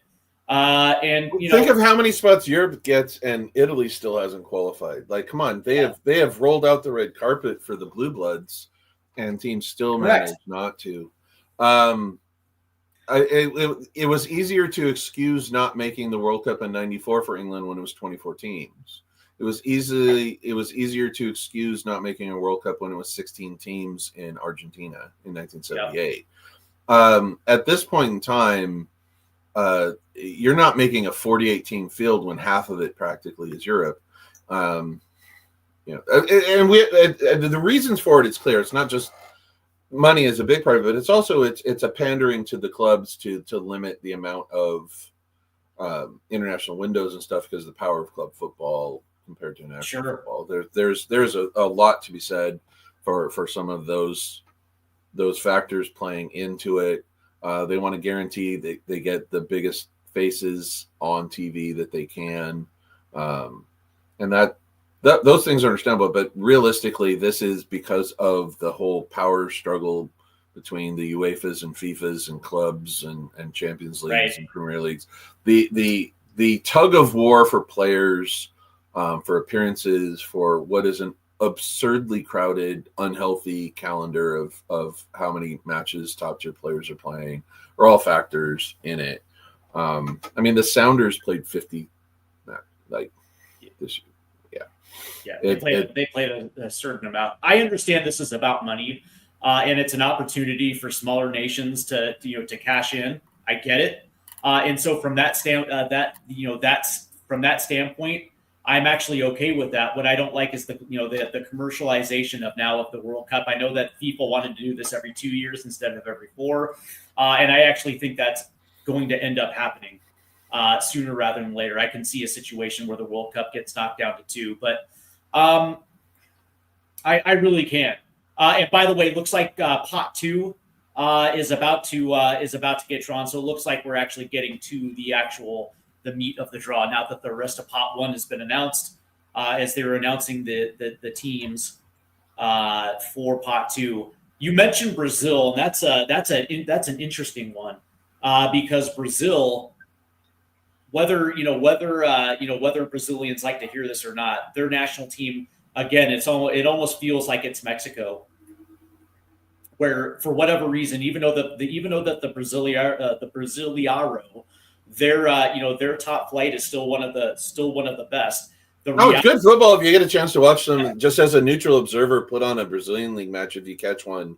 I mean, you're seeing good football. The interesting thing, though, is that they're still choosing European-based domestic players instead of some of their better players from some of their better players from their own leagues, and it's created a weird condition with the national team to the point where it's like, I'm not going to say that Brazil's bad. Like, I don't want to say that Brazil's bad, but for whatever reason, they're not getting the results. This is not your father's Brazil. That's exactly right. This isn't Ronaldo. This isn't Ronaldinho. Those type of Brazil's C team used to frighten people, right? By the way, South Korea has just been drawn into Group A with Mexico. Ooh. Yep. Ooh, here's Shaq. Yep. Shaq attack. And it's going to be Switzerland. Oh, are they going into Group? Oh, I'm just following. Yeah, I'm just following the live draw too.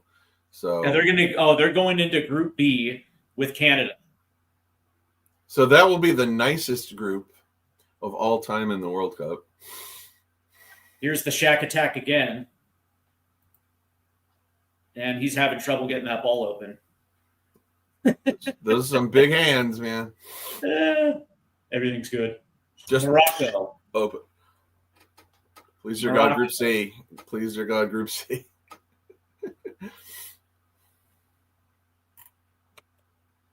As we find out where Morocco is going. Yeah, please let it be Group C. Let them get. There they go, Group C. So they're all right. So we just dodged something, but man, Morocco versus Brazil. I want tickets to that game. Let's see. When Richarlison's your best striker, there's a big problem. Fair. All right. So who do we get? So we'll find out. We're about to. Shaq, Australia. Oh, that's looking nice. Did we really draw Australia? The U.S. We're going to get the group of life, as your brother called it. Yeah, the group of life.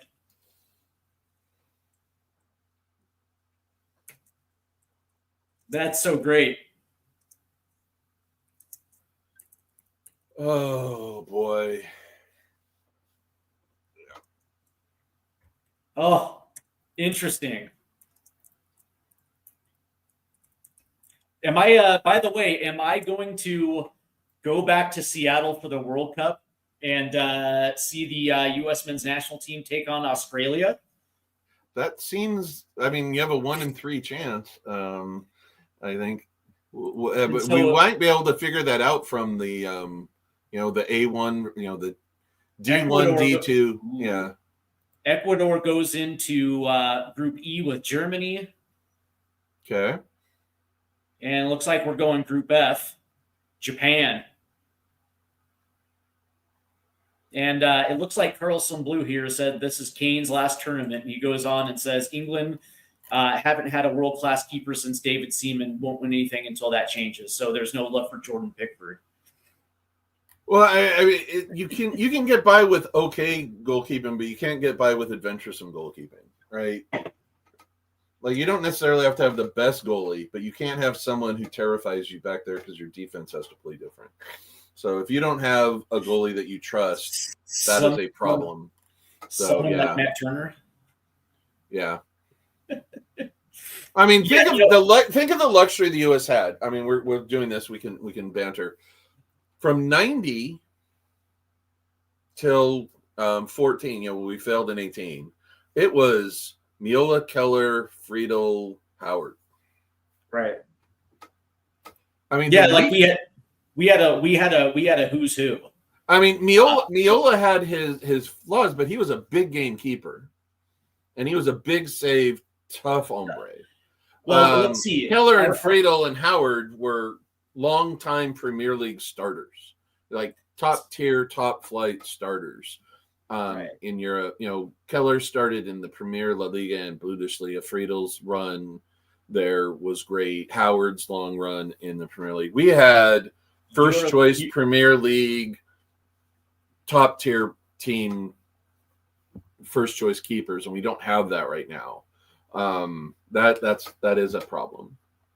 So it looks like Iran is going to be in Group G. Group H goes Uruguay with Spain.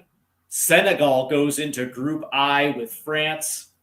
So that's going to be interesting. That'll be a fun match. That'll be a fun match.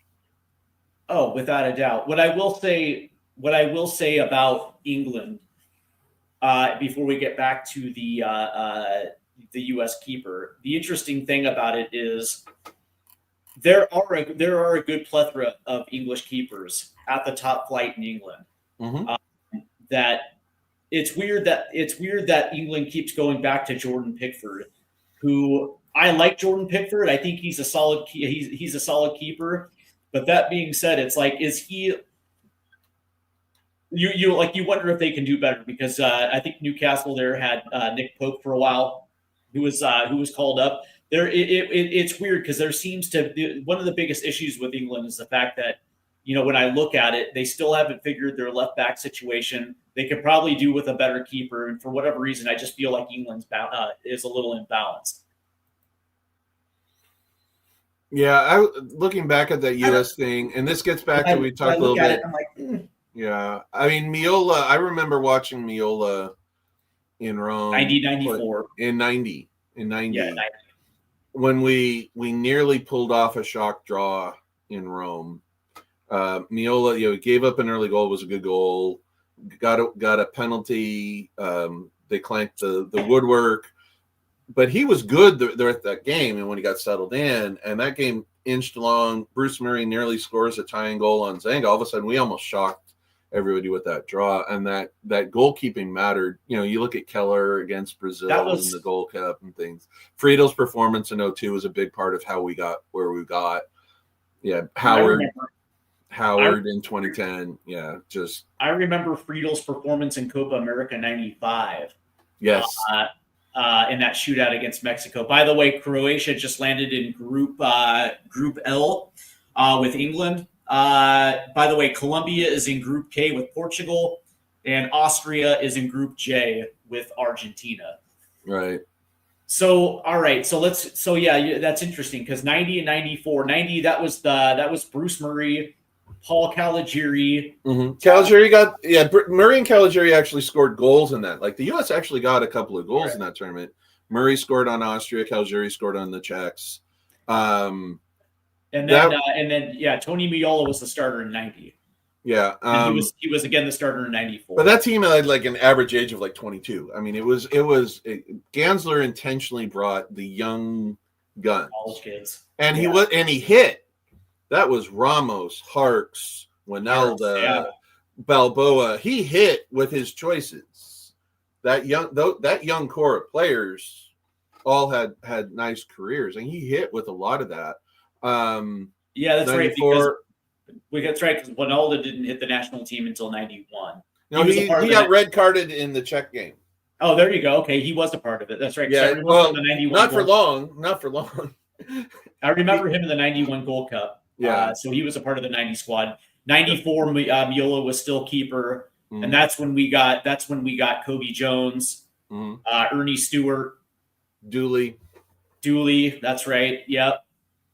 98 was Keller. Yep. In France, and that was That was the Steve Sampson 361 debacle. Right, and that was also the Eric Winalda, John Harkes drama. And the first, which we didn't know about. We knew that the captain for life had been left, but we never knew why till years and years later. Right. And then that was also kind of the introduction to a Brian McBride as a striker. What we Right. could do with a Brian McBride these days. I wish we had a break. That guy was fearless, man. That dude was money in the air. And he was so consistently, just relentlessly. He was a problem for central defenders. Like you knew he was coming through, and you knew that he didn't care about your health and welfare or his own. Oh, He was going for the ball. what about Carlson Blue says whatever happened to Bobby Convey? I thought he was going to be a star. That's a good pull right there. Yeah, that's deep cut.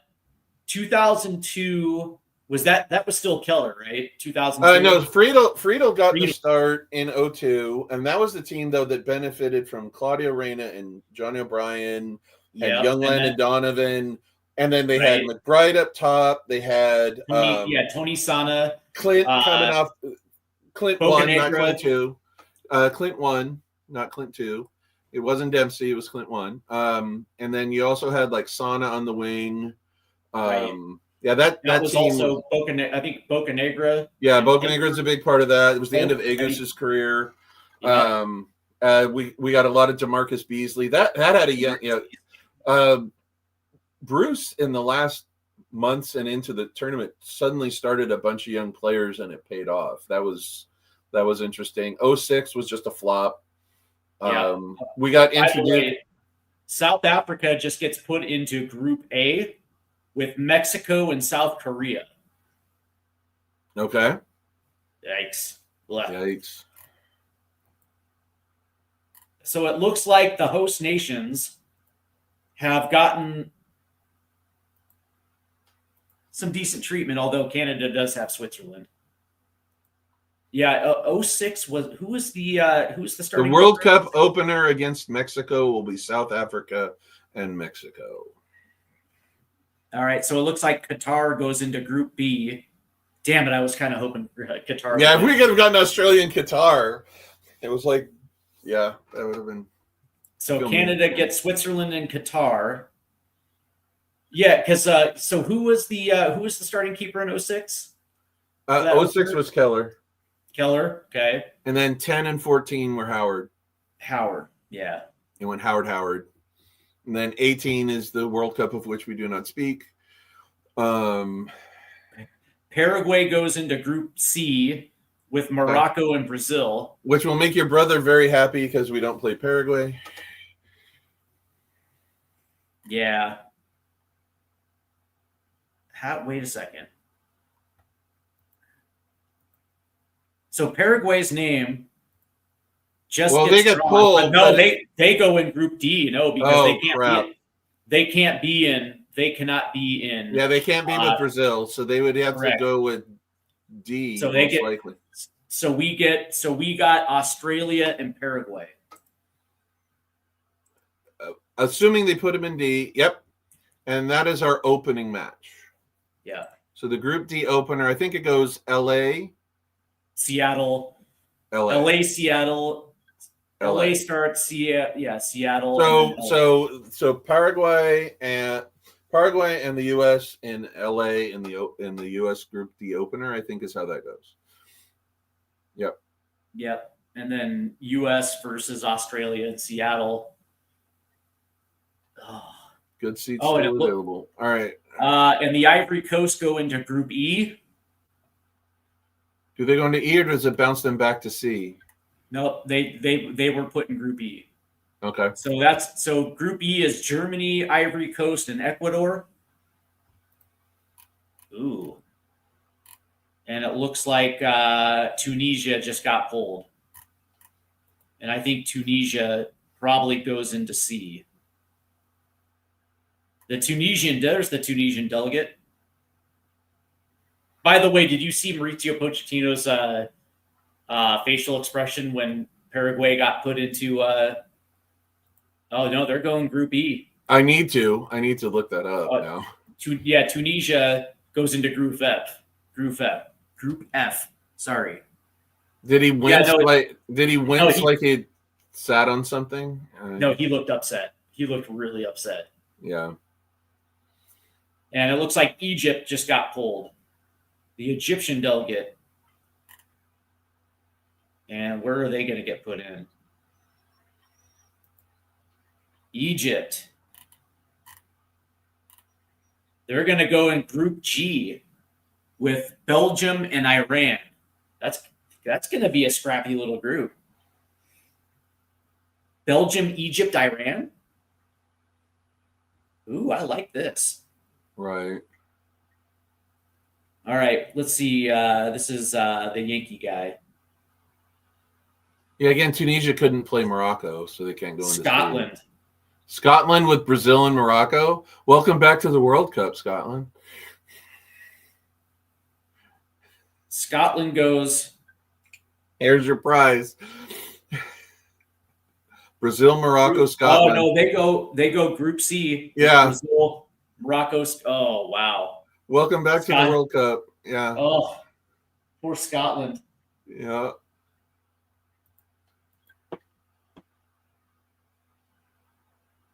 All right, so is that Aaron Judge? Yeah, I think it is. Aaron Judge pulls Saudi Arabia. Spain and Uruguay. Ooh. Spain, Uruguay, Saudi Arabia. Yeah. Now, there you go, Herb Bernard. Yeah, he kind of looks stone-faced. Yeah, they go Group H. Yep. Spain and Uruguay. All right. I'm going to be here right through the end of the draw and then bail. So it's going good. fast at this point. So yeah, they got through all the history. I have to get into town and do that auction. Yeah. So. Algeria goes. They can't play Senegal, so they get Argentina and Austria. Oh, Group J. They either get J or L. Don't give England an easy road. It should go J if it's followed the pattern. It's J. Okay. Argentina, Austria, Algeria. They're giving Argentina a nice little road. Well, they're the defending world champions. I think Messi has just decided to play in the World Cup. Yeah. I actually thought he was probably going to play in it anyway. I think he's going to anyway, but I think now we know he will. Uzbekistan. Uzbekistan will be France or Senegal, and Uzbekistan. This is the group where everybody has to look up where things are on the map, other than France. Ah! That's funny, Uzbekistan. So the stands are off the board here. Yeah, Uzbekistan. I don't want to play in chess. Are they good in chess? I had no idea. That one of the guys in the top tier is. Yep, they go into Portugal and Colombia. Jesus. Is that where they got? They don't get France and Senegal? Yeah, they went in Group K. Okay. Mine is updating a smidge slower than yours. So we have two left, which is Panama and Norway. And there's Panama. Panama will get England and Croatia. Because Norway can't have a 3 Euro group. Right? So yeah, that'll go into Group L. Yeah, so and we have one of our CONCACAF. So France and Norway is going to be a hell of a game. Yeah, and so Norway goes into England, Croatia, Panama. And Aaron Judge pulls the last one, which is going to be Norway. Yep, and they go into Group I. Yikes. So that's France, Norway, and Senegal? Ooh. That's a brutal. All right, so right now, going into these last ones were the top three. Portugal, Colombia Uzbekistan, good luck. England, Croatia, Panama. Panama on a good day, who knows? But no. Spain, Saudi Arabia, Uruguay, France, Senegal, Norway looks brutal. Brazil, Morocco, Scotland seems pretty tough. Scottish delegates, yeah.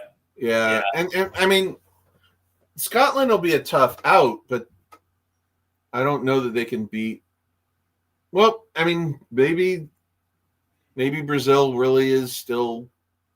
We'll see. Struggling, that would be the greatest moment in Scottish football history if they could go and grab a result against Brazil and put them out. Well, and the great thing about this World Cup is third place teams advance, right? So that's what I'm saying. Like you get a tie against Brazil, win. You pull 2 draws, you might get into third place. As of right now, I actually think Morocco probably wins that. Apparently, this is the 4th time Brazil and Scotland have drawn each other. Is it in really? World Cup history? 1974, 1982, and 1990. Damn. Okay. I'm not going to sit here and say that it's impossible for Scotland. Third place is possible, but they have to get a result. They have to pull off a point against Brazil or Morocco and not get a brutal 4th spot team. Then they have a chance as a third place team. Yeah, because I don't think they're getting past Morocco. I think Morocco wins that group. Yeah. It's interesting right now. I'm still trying to decide what looks like the group of death right now. Right now for me, France, Senegal, Norway, Brazil, Morocco, Scotland. Scotland's a tough out. I do think that they're going to be a tough out. I mean, they're going to play very good defense. They're going to counter well. I don't know that they can score enough goals, but you're going to have to score a couple because if they poach one, they're going to kill off that 90 minutes. Yeah. I would. Yeah. I mean, let me just out of curiosity real quick. Let's go to UEFA World Cup qualifying real quick. Just out of curiosity, what was their group? They were in a group of Denmark, Greece, and Belarus. And they finished atop Group C with 13 points. So your winners were Germany, Switzerland, Scotland, France, Spain, Portugal, Netherlands, Austria, Norway, Belgium, England, Croatia. And then the second place in Group A was Slovakia. Then it was Kosovo, Denmark, Ukraine, Turkey, Ireland. And Ireland pulled that one out of their ass. They won 3 in a row to get there. I think they went into a playoff. And then it was Poland, Bosnia, Italy, Wales, Albania, and it looks like Czechoslovakia. All right, let's see what this last pot gives us and then head on out. I know that we can finish from what we've got top 2. Whoever wins the U.S.-Paraguay game wins the group. Right now wins the group. And if they draw, then it's who beats up on Australia and the other team. I feel like we can. I love the fact that we have Australia in our group. Love it. All right, here we go. Wayne Gretzky, the great one.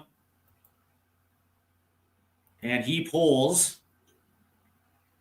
mystery team number 1, the Denmark, Macedonia, Czech Republic, and Ireland. Oh, man. Good luck, Mexico. You don't have a European side. You get one now. So they get the UEFA. They get the UEFA second. Yeah. Yeah, second place playoff. And Canada and Qatar, you only have 1 Euro.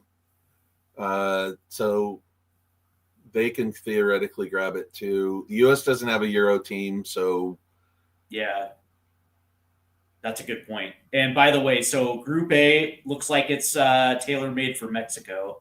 Yeah, the only competition maybe if Denmark gets through. Let's see. Italy, Northern Ireland, Wales, Bosnia, Herzegovina. So this is going to be the UEFA.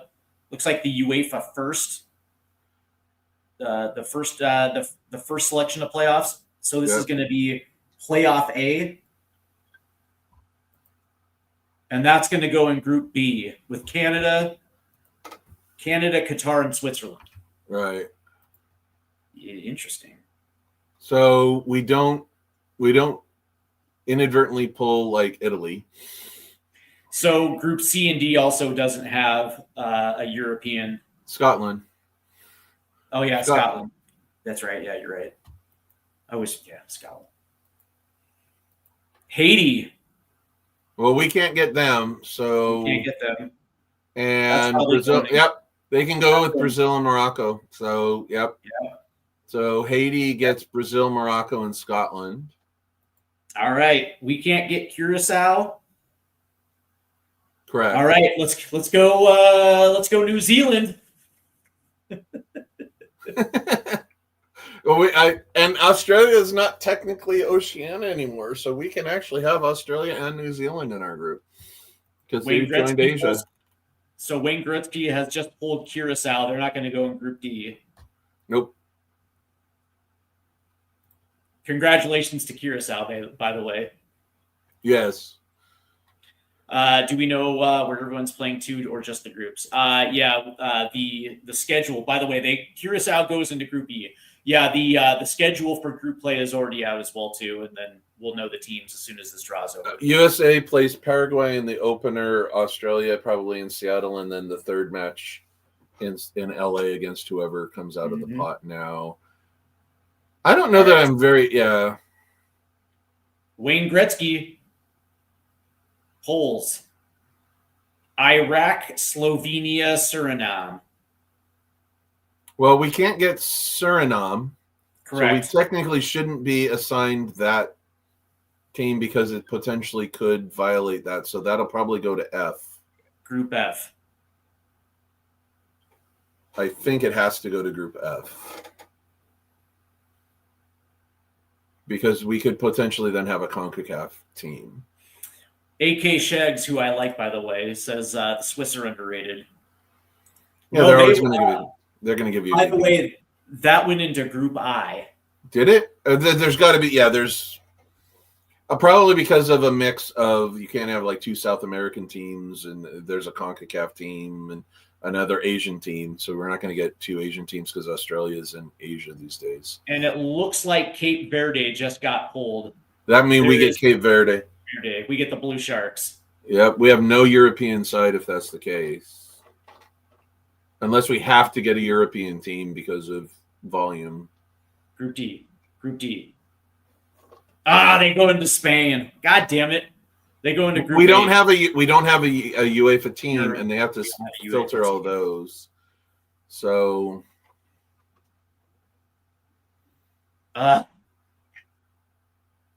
the US versus Iraq. Where have I seen this before? Yeah. All right, the great one. We can't get Iraq because Australia's in their federation. Yep. And so Mexico and Canada have their groups are already through. Same thing with Group C, H, and I. So it's Turkey, Romania, Slovakia, Kosovo, and that's going to end up in Group D. We'll get the first European team drawn.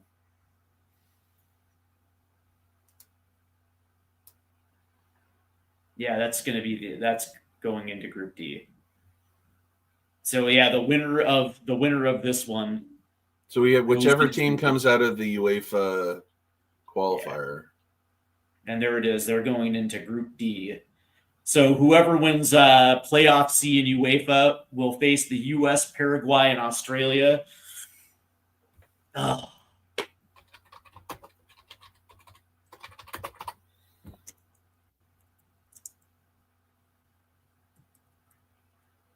All right, so that means it's Turkey. It's Turkey, Romania, Slovakia. Turkey, Romania, Slovakia? Romania, and I think you're absolutely right, Slovakia. And yeah. Well, of course, Turkey. It's Turkey, Romania,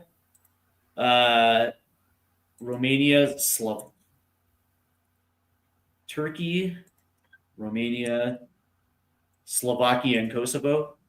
I think so. Yeah. Yeah. Turkey, Romania, Slovakia, and Kosovo. I'm not horrendously worried about that. I mean, you're going to get a decent side with, like, you know, the Turkish league is solid. So, all right. Well, we don't get grouped. I mean, we're going to be worst case scenario. I mean, if we lose to the European team in Paraguay and finish third, we'd still advance. I think we finished top 2 with Paraguay. Winner of that one advances. We got we got 3 more teams left on the board: Ghana, New Zealand, and the last 2 play on. Ghana can't go to Canada. Ghana can't play with Egypt. So it's the K or L. Congo. Yeah, it's the Congo, Jamaica, and New Caledonia. And Jamaica can't play Panama. So they have to go to Group K. Group K. Yep. So whoever wins that one, congratulations! You have Colombia and Portugal in that one. Yeah. Oh, that's terrible. All right. All righty, man. I don't think we get grouped. Yeah, I don't think. Question is, can we finish as can we finish as D1 instead of D2? Correct. Can we win this group? And I wonder who. Really quickly. All right. So the knockout match schedule, right? So we look at the knockout match schedule. Who does D1 play? Group D winners play. Group D winners play Group B, E, F, I, J, third place in San Francisco. Group D runners up play the Group G runners up, which would be then Belgium and everything in Dallas. So that's our path. That's our path. San Francisco or Dallas, 1 or 2. So it looks like Ghana goes into Group L. So Group L is England, Croatia, Ghana, and Panama. Right. That's a good one. And New Zealand is last on the board, and they'll go into Group G with Belgium, Egypt, Iran. Yeah, Belgium and Egypt are gonna just be tough. Ooh. Yeah. That's a toughest groups, I think, are pretty. I mean, France, Senegal, Norway. Mm-hmm. That looks pretty brutal. Brazil, Morocco, Scotland. Good luck, Haiti. I think those are the top tier groups right now. I mean, Spain and Uruguay is going to be a tough go for anybody to get out of if you're Saudi or them. England, Croatia, Ghana, Panama. It's just sort of a solid group. I think England can win that group. Colombia, Portugal. Yeah, that's kind of where we are. It was good chat, man.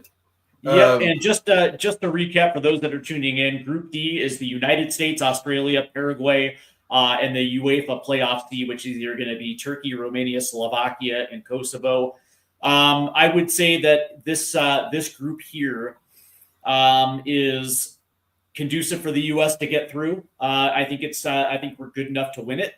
I think I guess the only questions I would have if Turkey get into the group, if Turkey ends up winning this playoff, and they find their way in this group, and then it's gonna, like me personally, I think it might be a little tough sledding for the United States for this one, just considering we've already seen Turkey once already this year. We've seen Paraguay. If it's something like Slovakia or Kosovo, you know what I mean? I wouldn't necessarily be worried. What I would be worried about is Turkey and Paraguay, essentially running the gauntlet against the U.S.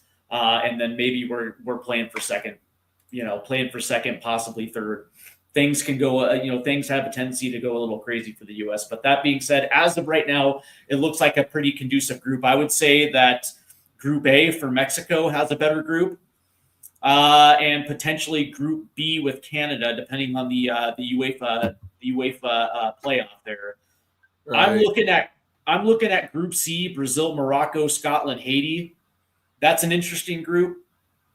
The Netherlands, Again, Japan, they get another playoff winner in Tunisia, so it sets up good for the Netherlands. I think Belgium sets up nice.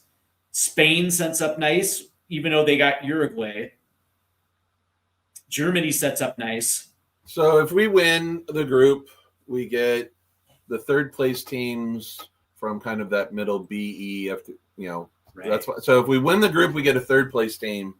If we are runners up, we then play the Group G runners up, and Group G is Belgium, Egypt. So if we're runners up, we probably get Egypt, and if we win the group, we get the Saudis or somebody like Saudis or somebody like that. So that's kind of where we're at.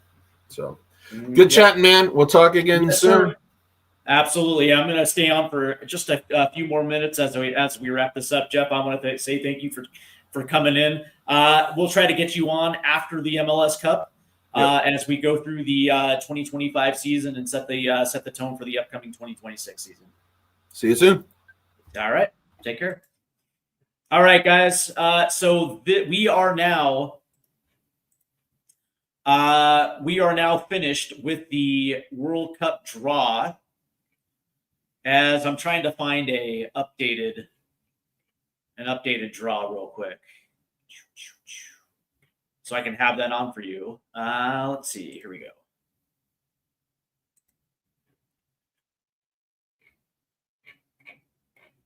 All right. So again, Group A is going to be Mexico, South Africa, South Korea, and the UEFA European Playoff D.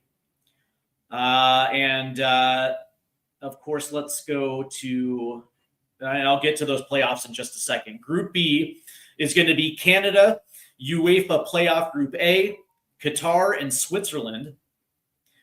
Group C is going to be Brazil, Morocco, Haiti, Scotland. If you're Haiti or Scotland, that's kind of a little tough sledding. But that being said, Scotland's in a good position to potentially finish third in that group and advancing. Group D is going to be the United States, Paraguay, Australia, and UEFA Playoff C. Group E is going to be Germany, Curacao, Ivory Coast, and Ecuador. Group F is the Netherlands, Japan, UEFA Playoff B, and Tunisia. Group G is Belgium, Egypt, Iran, and New Zealand. Group H is Spain, Cabo Verde, Saudi Arabia, and Uruguay. Group I is going to be France, Senegal, Norway, and the FIFA playoff tournament number 2. Group J is Argentina, Algeria, Austria, and Jordan. Group K is Portugal, FIFA playoff number 1, Uzbekistan, and Colombia.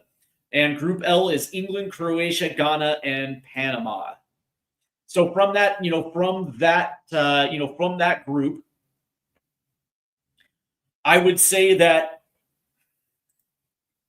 for me at least, it doesn't look like there's really going to be a group of death because of the expanded 48.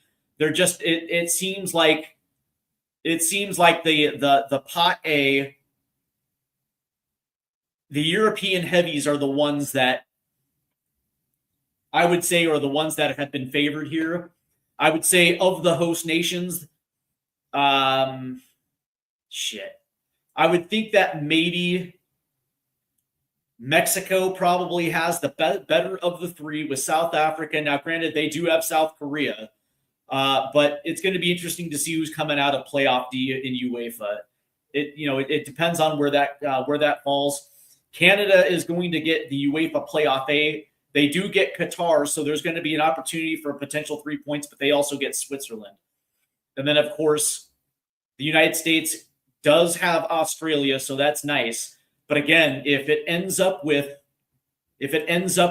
Turkey instead of Slovakia, that potential, that has a potential to be tough sledding for the United States. But that being said, the way that I look at this is the fact that the United States has played Australia and Paraguay within the course of the last 3 months, and both of those came away with victories, including a nice 2-1 victory over Paraguay as well too. So there is some familiarity, but again, this is the World Cup. This isn't some friendly in September, October, or November. So from that standpoint,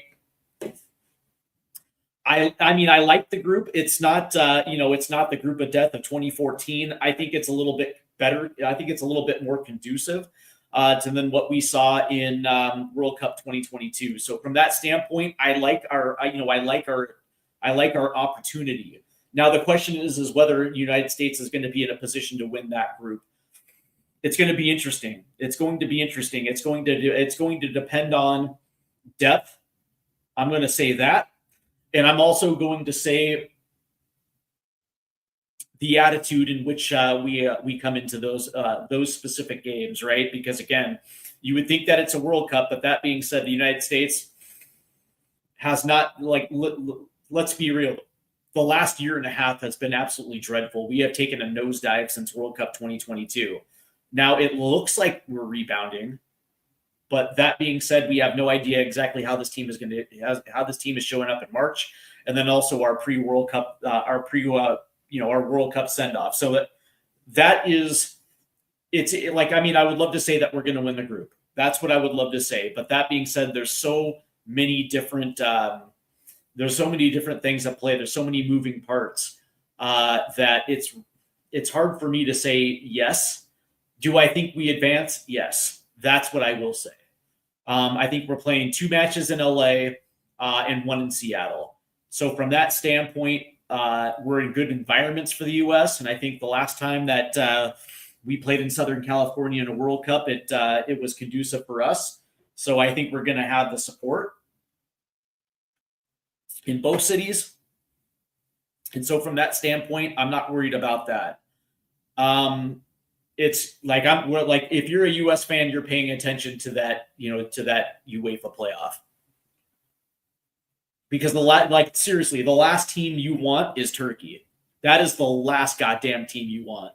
That's the thing. It's like they over across the pond, they call them banana skins, right? And Turkey, unfortunately, is a banana skin game for the United States. So let's go ahead. AK Sheg says, Levi's is my home stadium, so hoping we win D1 and get a U.S. Yeah, that would be great, man.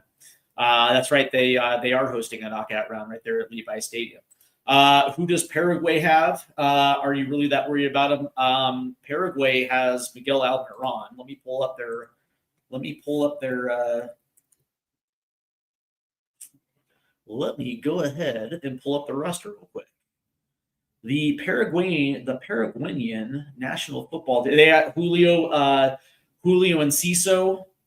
They got Antonio Sanabria, who's a good player as well too. They got a couple players that are very good. Let me pull up their squad real quick. And by the way, Paraguay finished 6th in Common Bowl and World Cup qualifying. I can do better than this. Give me 1 second, guys. Here we go. All right, so it looks like their starting keepers all play actually in the Paraguayan. They do have one keeper that plays in Major League Soccer. They have Diego Leon, who plays for Manchester United. They have Juan Jose Caceres, who plays for Dynamo Moscow. Andreas Cubas, who plays for the Vancouver Whitecaps, who's going to be in MLS Cup tomorrow. Diego Gomez, who plays for Brighton. They got Matias Fonda, who plays for River Plate. Hugo Suenza plays for Girona. Ramon Sosa, who plays for Palmeiras. Miguel Almiron. And a lot of guys that play essentially in Argentina. So, yeah, I am a little worried about him. Ace Lionel says, let's hope no injuries. Yes, let's hope. U.S. versus Japan at Levi's would be amazing. And then Natesky says U.S. has a chance to escape out the group. Yeah, no, I completely agree. I think the U.S. So for me, it all depends on what U.S. team we get down down the stretch headed towards the World Cup. Me personally, I think Mauricio Pochettino has a framework of what his roster is going to look like. It's again, I think I think Ace, you're right. I think injuries play a huge factor into this. One of my biggest issues with World Cup 2022 was the fact that it was a depth issue. That was for me my biggest thing, because when you looked at, especially when you looked at England and when you looked at Wales, the way that those two teams played under Greg Berhalter, we kind of looked a little similar. That being said, we essentially had to run the gauntlet against those two teams. Okay, by the time we got to Iraq or Iran, I can't remember, it was Iraq, we wasted whatever energy we had left just to get through that one, and there was not a lot of rotation in that group stage. And by the time we got to the Netherlands, we had a half a football left in us, and then by the time we got to the second half, we couldn't keep pace. So for me, injuries number one, but also it's going to be depth, especially at the center back position, because I think we get. The way that it looks like right now is it's going to be Paraguay is going to be the first one out the gate, followed by Australia in that second game. There might be a way that you can rotate in that second game in the United States. In Seattle, where that way, or maybe it's a situation where there's a potential where you can maybe not play Christian Pulisic or Flo Balogun for the entire 90 against the entire 90 against Australia, where if you do get a turkey for that third game, then you're going to be able to have those guys essentially at 100% for that third game, especially if that means we're chasing the group, or we're trying to win the group. So from that standpoint, it's going to come down to depth and rotation. We actually have the one thing, the saving grace about this group is the fact that we have Australia in this group. And whether you guys want to believe this or not,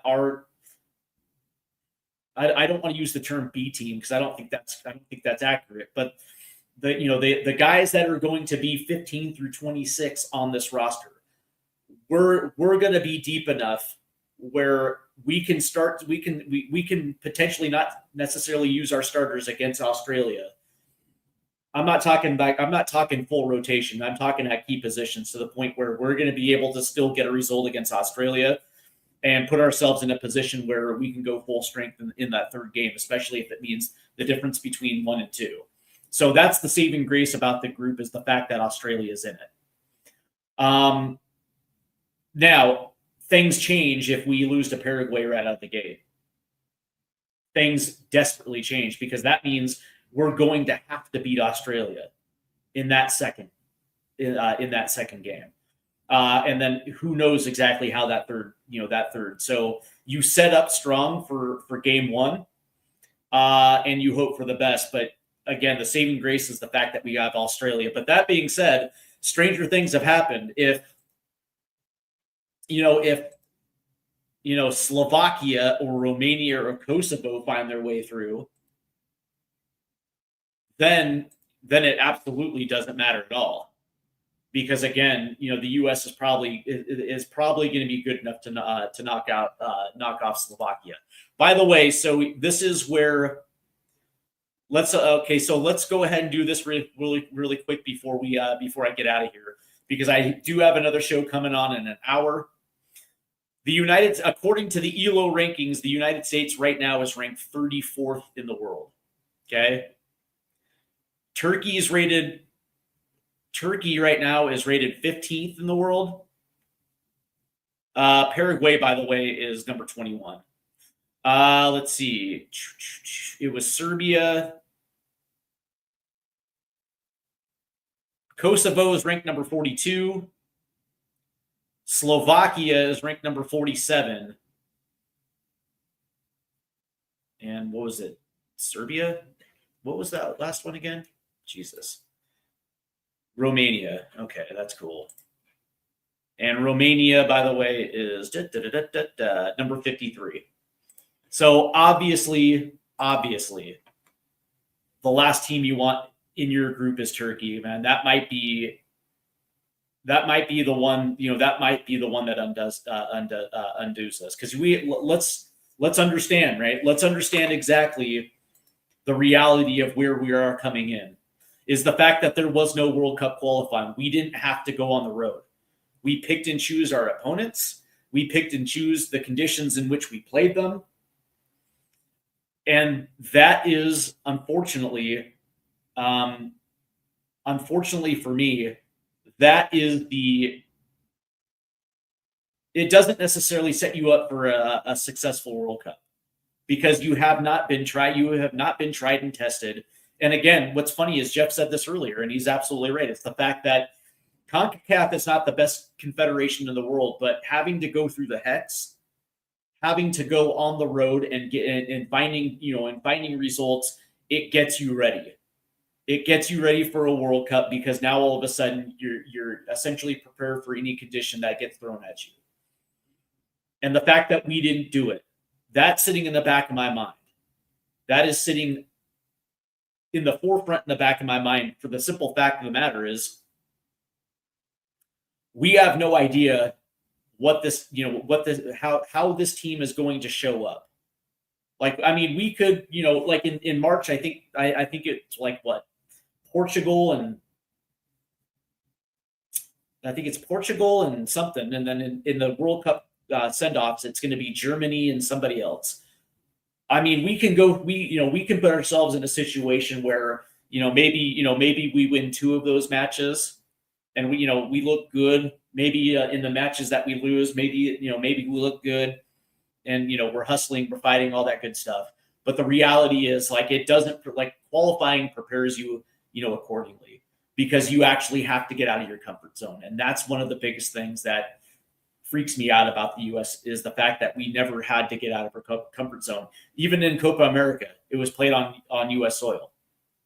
The last time we traveled was to Mexico in October of 2024. That was the last time that we traveled. So from that, and I believe that was Pochettino's first window. I think we had Panama and then Mexico.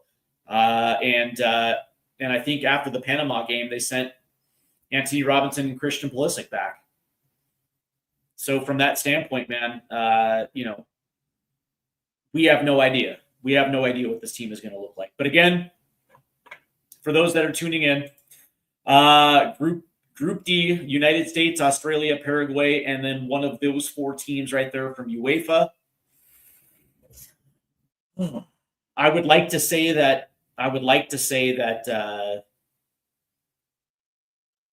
I'm confident. That's the word I'm looking for. I'd like to say that I'm confident. I don't know, man. Let's see. Going to be a Debbie Downer, but this expanded field is kind of lame. Imagine paying $10,000 to pre-order tickets to Levi's, and one of those tickets is Algeria versus Jordan. You know what's interesting about it, though, AK, is a part of me wonders if what's going to happen in the World Cup is what happened in the Club World Cup. For the U.S. and Mexico and Canada, especially in those 3 host cities, you're going to see supply and demand work its way. And I would assume with Brazil, Colombia, and all the European teams as well too. But then you're going to get group stages, like you just said, which is like Algeria versus Jordan, and there's going to be half-empty seats, like half-empty stadiums. And I wonder if there's going to be, ticket deals, like if you just want to go see it at Levi's Stadium, right? And outside of the Algeria and Jordanian groups that are going to watch it, supporters groups that are going to watch it. It's like the common American fan isn't going to go watch that, right? And I wonder if there's going to be ticket deals like day of in order to sell tickets. That's probably going to happen throughout the course, because one of the things that they want to see at a World Cup are full stadiums. And so a big part of me actually believes that, if it's not a major team playing, they're probably going to have massive good deals for tickets. Like I'll give you a good example.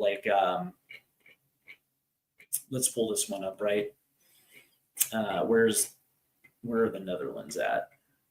Yeah, the Netherlands are in a group with Japan, Tunisia, and the European Playoff B.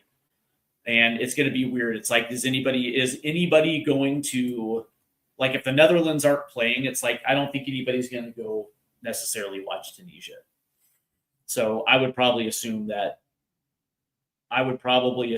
yes, there's going to be ticket deals. But all right. So I got to take off because I am back in an hour, as we are prepared also for this upcoming weekend in the Premier League as Spurs take on Brentford. So this is the reunion tour for Thomas Frank, and there's a lot of things we have to talk about Thomas Frank as well too. So that'll be in about an hour. Just a quick reminder for the lineup this upcoming weekend. So obviously the pre-match buildup for Spurs versus Brentford is in a half hour. And then tomorrow we have the MLS Cup final at 2:00. And then of course we have earlier in the day, we have Spurs versus Brentford. So yeah, there's a lot of stuff. There is a lot of stuff on deck here for Stateside Footy. Make sure you hit that like and subscribe button. And remember to hit the notification bell so you guys don't miss out on anything upcoming. So that's going to do it for me. I want to thank everybody for tuning in. And again, the U.S. men's national team did indeed get a good draw. England got a great draw. The one I worry about is Scotland. For all my Scottish homies, being in a group with Morocco and Brazil, but their only saving grace is the fact that Haiti is in that group. So there is an opportunity for Scotland to pick up 3 points. And we will find out if my Irish homies get to come to the United States in the summer of 2026 as they find themselves in a playoff as well too. So we will find out as this thing continues to chug along. But that being said, if you're a U.S. men's national team fan, you're happy. If you're a Mexican team fan, you're really happy. But that being said, I think it's a decent group. I think we actually get at least one good challenge in Paraguay. But again, we'll find out exactly who that fourth member is going to be. But I'll see you guys in an hour. Take care, man. Have a good day.